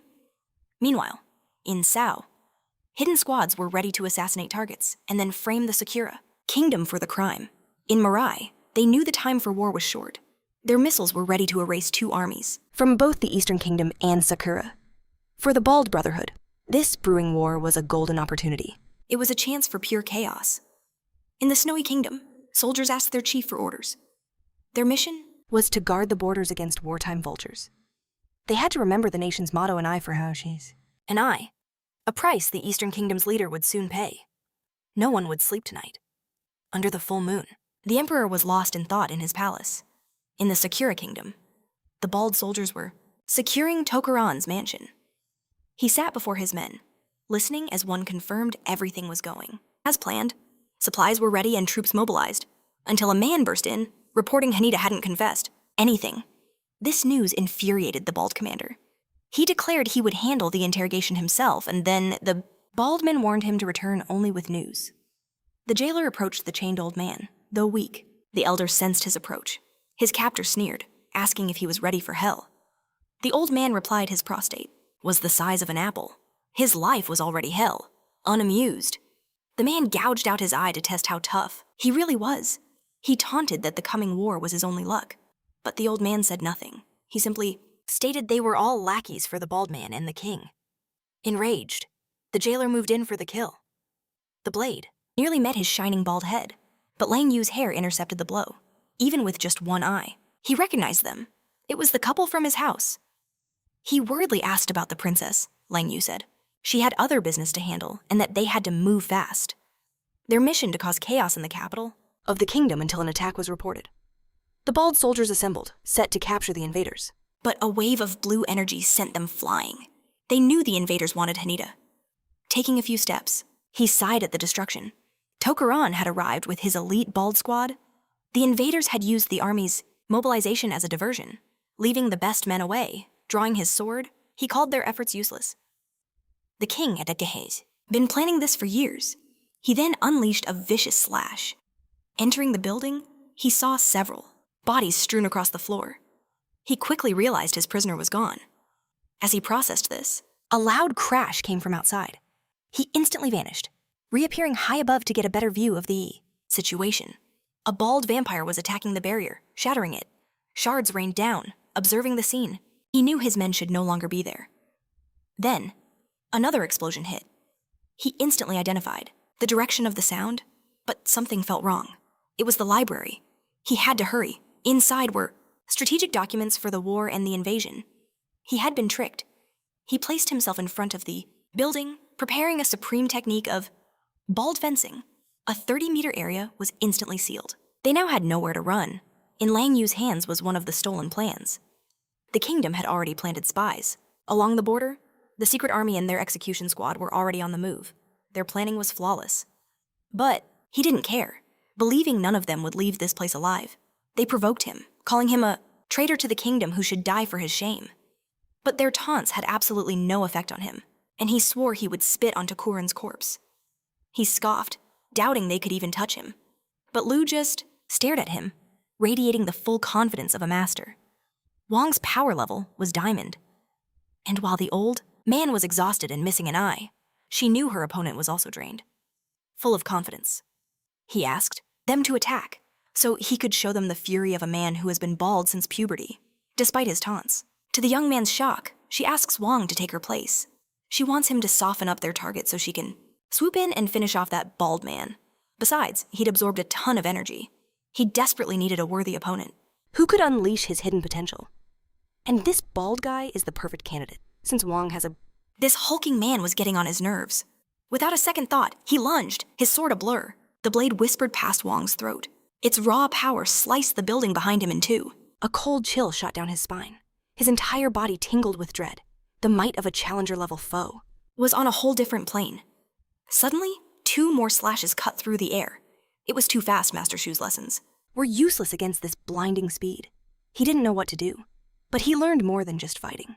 He'd learned the art of power control. He remembered Master Shu's words during training. "You are stronger than any human," he'd said. "You are dependence. Exhaustion is a choice." It was all about efficiency, but back then, they were too tired to understand.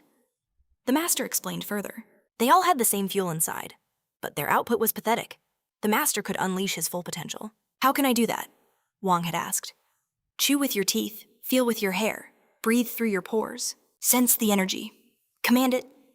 And in that moment, a furnace of power ignited within him. He could visualize it burning bright. He would burn it all, flooring the accelerator. His fury exploded outward, fangs bared. He let loose a primal roar. Now it was Wong's turn. To go on the offensive? The bald man sneered. For a dependent to burn his own life force was the desperate act of an ant. Then, a fist slammed into his face. As he flew backward from the impact, he struggled to comprehend it. He should never have been hit. Wong's body was overflowing with raw power, but his arms were badly wounded. Looking closer, the bald man realized what happened. He'd aimed for the kill, but Wong charged forward instead. He'd found a tiny gap between the 2 attacks, and only suffered flesh wounds. The humiliation was unbearable. Not only was he bald, but he'd been made a fool. Wong pressed his assault, but the bald man caught his fist. He twisted the arm viciously, like wringing a wet cloth. His bald pride would not be trampled. This dependent would suffer the consequences. Pinning the arm, he readied his blade for the final slice, but Wong managed to shift back just enough. The wound was deep, but not fatal. The bald man then soared into the air, preparing a devastating blow. His rage was absolute. He would restore his bald pride. The blade glowed, singing with energy. Wong's eyes had transformed. His pupils were now slitted like a fox's. He roared like a beast, charging toward his attacker. The 2 warriors were on a collision course. His arm had already begun to heal. He would rip the bald man apart. A cataclysmic explosion erupted as they met.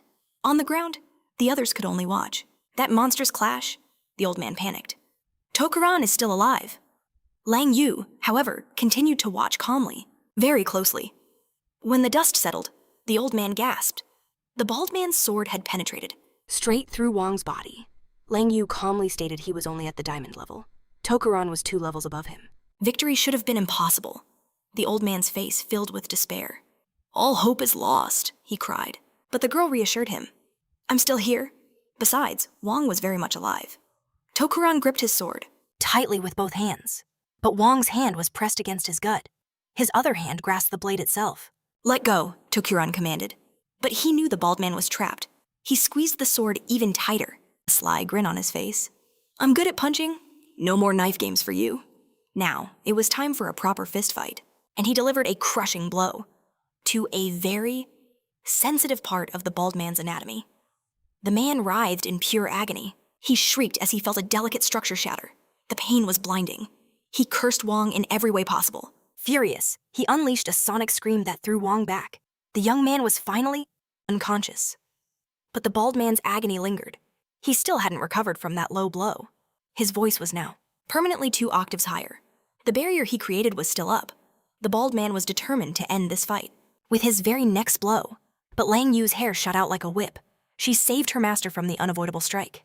Handing her beloved to the old man, she said, "Round 1 is over. Now, you'll have to fight me, and I'm not as naive as Wong." Provocatively, she added, "Please, show me mercy." With his sword ready, he smirked. At her cheeky request, everything that had happened was unacceptable.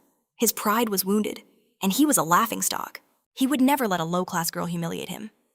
His arms began to glow with immense power. His sword swells to a comical size. He screams like some over-the-top cartoon hero as the golden aura fills the entire area. Now fully charged up, he is preparing to finally draw his blade. Lang Yu just stares back, looking utterly bored. The bald man strikes a chimchum-shoi, menacing pose from above, eyeing his prey. The old attendant warns he's the top swordsman in the kingdom and she doesn't have a prayer. But they have to stop him for the princess's safety. Not to mention, she'll only find out her odds if she tries. He's a challenger class master, while she's just a master. Or at least she was. But after the LWD marking, her strength soared.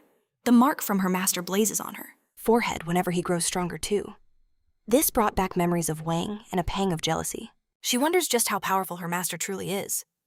But she also wants to see her own limits and has Been itching for a chance like this? It's time to test the power her master gave her. Before the bald man, she unleashes her own powerful aura. He swings his sword skyward, sending energy beams, raining down on Lang Yu. Effortlessly, she evades every single one like it was child's play. The more he attacks, the more she weaves through them. She even managed to close the distance to him. Furious, he unleashes a direct slash. The energy arc flies through the air, closing in on her. However, her signature red aura quickly envelops her. That's when he knew his attack was useless. Lang Yu is completely untouched, which only enrages him more. He unleashes a barrage, destroying the area. Being far more agile, she easily appears behind him. But his experience paid off. He was ready to strike. Her down, tired of this drawn-out fight, he aims to end it with one precise attack on Lang Yu. This sent the old man into a panic as she was hit directly. Slowly, the mask hiding her face begins to crack. Then, she lets out a sigh of pure relief. Puzzled, the bald man asks if she's enjoying this fight. To which she replies that she is having an absolute blast. It's been a while since she could go all out, and it made her feel incredible. Finishing her thought, she starts laughing with pure, unadulterated joy. This just made the bald man even angrier, and he attacks while ordering her to be quiet. Once again, he sends a massive attack, hurtling towards her. On the ground, the old man quickly summons a shield to protect himself. But soon the barrier shatters as the bald man's power destroys everything. With his one good eye, he looks up in terror. A brilliant red light glowed in the sky, like a crimson star. The bald man stares at this bizarre formation. The red glow intensified until blades of pure energy began to form. One of them barely grazed him. His eyes shot wide open at the sight. A sharp pain bloomed across his body. Blood now stained his chest. This forced him to grip his sword defensively. He'd been cut. Meanwhile, Lang Yu's power continues to skyrocket. The mark on her forehead is now glowing brightly. Behind her, an energy pattern appears, resembling a celestial constellation. He can't believe his eyes. On her forehead is the blood heraldry of the ancients. Only the 7 originals and the royal family possess such a bloodline. She shouldn't have one of those. Now genuinely scared, he demands to know who she really is. Below, the one-eyed man says blood domination is like a predator facing its prey. He can hardly even breathe. Smiling, Liu says, her new power feels legendary. Now, the only question is if it's enough to end the bald man's life, the so-called strongest swordsman in the Sakura kingdom, Tokuran. With this, her fighting power has doubled. Now, they stand on equal ground. Knowing the risk, he prepares for another attack. He can't let this fight drag on any longer. She likes a man who talks tough, and hopes his sword is just as hard, just as harsh as his words. The force is immense and his sword has cracked. The blood heraldry is impressive, but he is no longer fazed. He thinks she can't truly stand on his level. Thrilled, she says she can no longer hold back against him. Her power didn't just grow, it's now flexible and can change in length. He skillfully parries her attacks with his sword. Lang Yu is clearly enjoying this. The skill from her master is proving incredibly useful. Overwhelming the bald man, she wonders if she could form more than one energy ring. A few more of these would make this way too easy. The swordsman readies a counterattack, but he's forced to defend against her onslaught. As she smiles, his sword couldn't withstand the pressure. The pressure was too much. His blade shattered completely. She demanded he kneel, saying she wouldn't scorn him. His hands shook with pure rage. In desperation, he plunged blades into his own body. He roared that the greatest warrior of Sakura would never taste defeat. The one-eyed man saw the forbidden art, a self-destruction technique. Lang Yu knew this had spiraled out of control. The battle had pushed her to her absolute limit. The bald man grinned like a true psycho, hoping his king would see his final loyalty. But as he charged up to explode, an energy surged. From deep within him, he knew at once. It was the king's reanimation technique. The king was in danger. The thought broke his focus, filling him with dread. He screamed for his king, forgetting his own peril. But a fleshy tentacle pierced right through him, dragging him toward the palace as he shrieked. As his bones began to crush, he couldn't understand. How could this be his reward? A loyal general, forced to beg for his very life. On the ground, people scattered in terror. The one-eyed man knew this power belonged to the king. He was under attack. Who could possibly injure him so badly that he'd need to recharge this way? Lang Yu broke into a cold sweat. completely and utterly drained. Seeing her chance, she collapsed onto Wang's lap. The old man turned, asking if she knew anything more. And where was the princess? A sly smile touched her lips. Who could be fighting the king soon? A figure with many tails. And a brilliant white body appeared. The old man realized with a shock it was the princess wielding the QB's powers. She was confronting the king herself, and she looked ecstatic, ready to finally kill her own father. She would finally have her revenge. The tentacled monstrosity prepared a massive blast from its maw. But the princess seemed completely unimpressed. Let's rewind 3 hours. Lang Yu had asked her what she truly wanted. She had unleashed 8 tails. Such power couldn't be wasted. All she desired was to face her father. She didn't want an answer. She wanted his confession. She needed him to feel true regret, to admit that he loved her mother, and that he still loved her. But Kiyohime knew that wasn't enough. Forgiveness was impossible. There was only hatred left in her heart now. But Lang Yu saw her soft heart, easily deceived. Still, if she was going to face him, she needed her own goal. This was her moment to fulfill. Her one final wish. But if she died, she had to let go of her past. Kiyohime asked what she meant. Lang Yu simply said she'd understand soon. They were saving Haneda, and they needed her to occupy the king. Kyo asked her to thank Wong for her, saying his actions were unintentional. Lang Yu just smiled. I don't remember a thing with their conversation done. It was time. She marched to her father's palace. Arriving, she pushed open the grand doors. He stood before a cherry blossom tree. She announced her return. He turned, his gaze as cold as winter. The fated talk was about to begin. He said his wife loved cherry blossoms, so he had planted them all over the palace. She was kind, and their daughter was their last bloom. And now, she had awakened the QB. He'd felt its power flare, even congratulating her. He stepped closer. He wanted to see her better, asking her to trust him like a child. She confessed that she had missed him. He said he felt the same. Her transformation, however, was incomplete. A full QB becomes an immortal battle, beast without any master. He had waited for this day since she was born. And then, Kiyohime understood. He attacked without warning, begging forgiveness. The royal bloodline was too diluted, he claimed. He needed to consume the last QB. Only then would his blood be pure enough to face the other nobles. So that was it. He murdered her mother's family, and now he wanted to sacrifice her. Everything was either to consume her power or use her as a pawn for war. He worshipped only power, manipulating her for all this time. He didn't deserve to be her father, unleashing the QB's fury. She shattered the snakes that held her. Seeing her true power, he rejoiced, certain that devouring her would make him invincible. He commanded his Shikigami to feast upon his daughter. They swarmed her with violent intent, and all she ever wanted was a simple confession.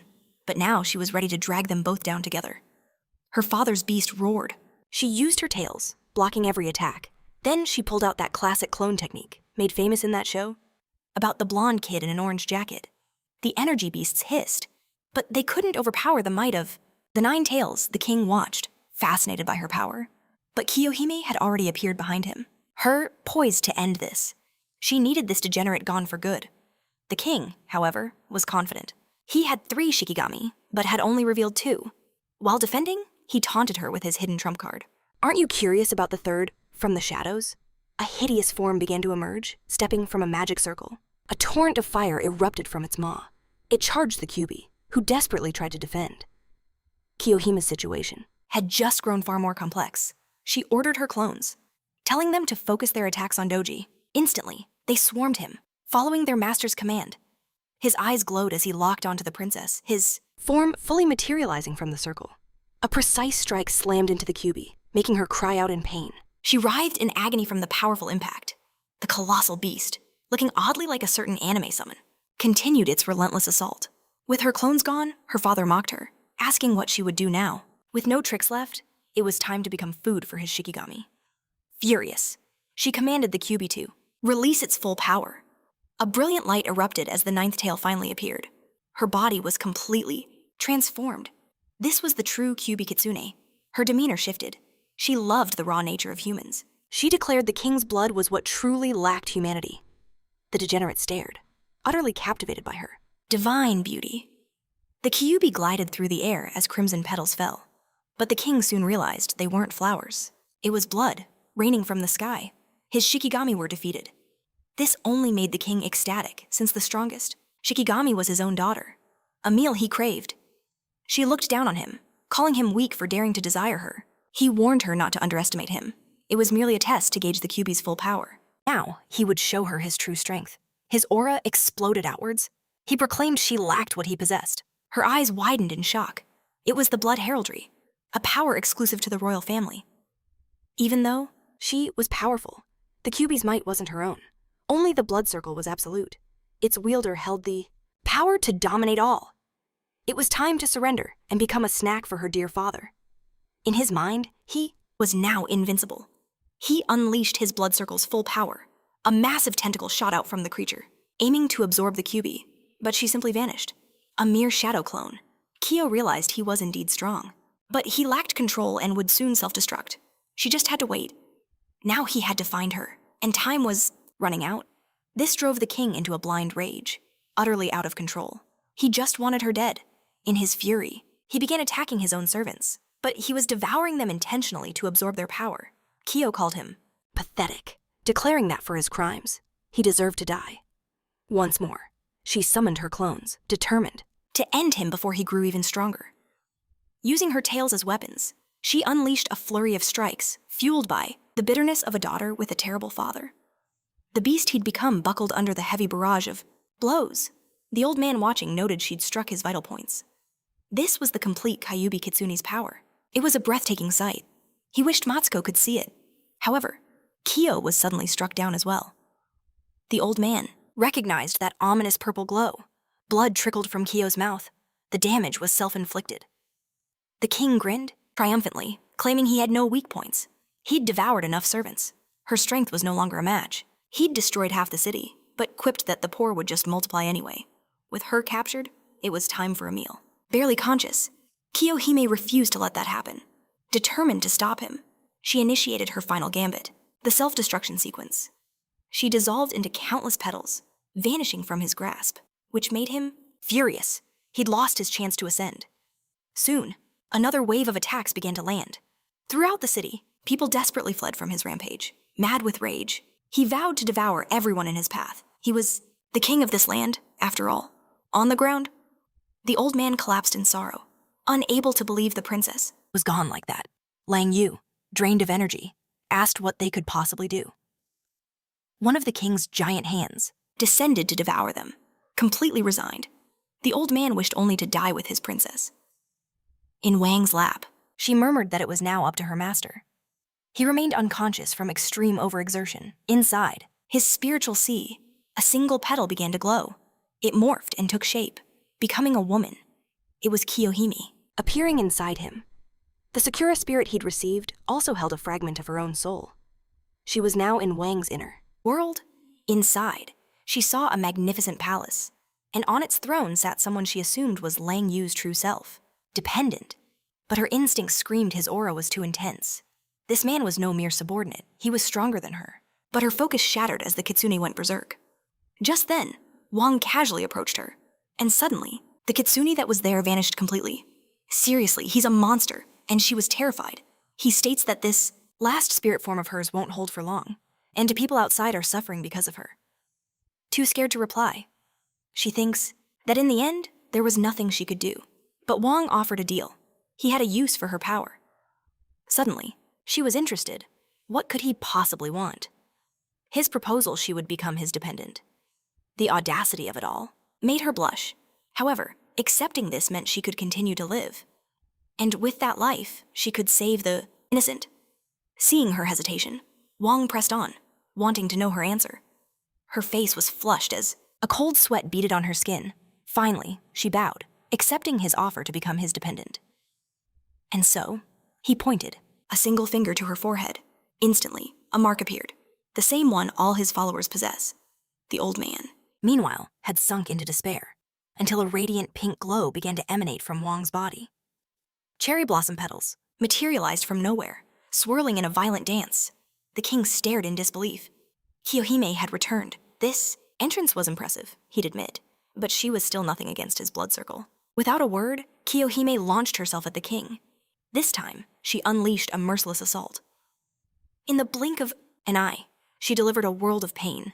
The old man, who was emo moments ago, was now cheering his lungs out, as if he'd never known sadness. The attack left the king severely weakened. However, He began devouring people to regenerate, believing he would soon be at full power. Seeing this, the old man's hype train derailed back into depression, moaning that everyone was now the king's next meal. He wailed that they couldn't kill him because of his blood circle. So, Kiyohime simply said, "If that's the case, I'll just have to eat you." Being a true egomaniac, he could only laugh at her audacity, right until a giant fox actually started to devour him. This plot twist stunned him, and if he wore pants, he'd have needed a new pair. Kiyohime's power level was now off the charts. The king sputtered that the blood circle only chooses the noblest host, and she had no chance. With his 3 Shikigami, he believed he held the advantage, since she only had one. But Kiyohime was all in. In his desperation, he realized the blood circle had chosen her. She was now completely overwhelming. And once again, the old man's mood did a 180, abandoning his despair when he saw she'd absorbed the king's power. The Shikigami bowed to her, wishing long life to their new queen. This broke the king completely. He had nothing left. Finally, it was all over. And as she stood there, she knew her master's power was far beyond her father's. Who was he? Really resigned to his fate. The king screamed he would not lose, but all he got was another painful massage session. His body then exploded in midair. After the final blow, cherry blossom petals drifted down gently. The citizens finally realized their princess had emerged the victor. Having defeated one of the 7 kings, things were finally returning to normal. The princess was returning their life force to the people. Faced with this incredible kindness, they all bowed before her. The old man realized she'd done the impossible, uniting all 4 Shikigami. She hovered in the air, surrounded by them, while unleashing the power of the Kaili. Overcome with emotion, the old man knew that Matsuko could finally rest in peace. She hovered above the city as the people below wished long life to the queen, their voices repeating, in unison while she stood atop the roof, with Tokuron defeated. She then ordered one of her servants to immediately halt the attack on the Eastern Kingdom. They quickly used a communication crystal, and the message was sent to the general, ordering his troops to stop their advance. He replied he had no queen and only took orders from the king. The messenger calmly stated the king was dead, and his daughter had inherited his power. This sent him into a rage, and he vowed to die with his king. After he cut the connection, Kiyohime simply ordered her own messengers to go to the Eastern Kingdom and propose a truce, as she would fix the border dispute. They did as she commanded. Her envoy would arrive by dawn. Meanwhile, Wong was still unconscious. But inside his inner world, things were getting interesting. Upon opening his eyes, he saw a stunning sight before him, unsure of where he even was. Their clothes were gone, their bodies entwined in a deep, intimate embrace. A sensual moment unfolded. It was consummated. Back in the real world, the army gathered at the eastern border, furious. The Bald Squad was ready to attack, condensing their energy to shatter the protective barrier, which was already beginning to crack under the immense despair washed over the defenders. The merciless onslaught was watched by a smug, well-dressed man. He observed it all. Their united technique held the force of a falling star. The Sakura Kingdom had struck first. Soon, the other 5 kingdoms would join the feast, all eager to seize the remaining territory. They all craved new lands, but one old general refused to yield. Even in death, he would protect his liege. He'd give everything for his emperor. Meanwhile, powerful figures watched the chaos with cold interest. A female assassin smirked, curious to see how long their pathetic defense would last. The old man strained to resist. Then, a massive blast erupted, sending him flying. The attack on the barrier had been intercepted. The shockwave was immense. Could it be the emperor? The land was shattered, and the bald army scattered. They were in chaos, wondering who did this. Who could possibly halt the advance of the Shining Head Squad? Such power was unthinkable. There, a masked man stood, his silhouette hauntingly familiar to Wong. Of all outcomes, this was the most insane. The old general, however, recognized him instantly. This was Lang Yu's subordinate immense power surged from him, with the Kyubi Kitsune at his side. The man in glasses knew her face, the Sakura Kingdom's princess.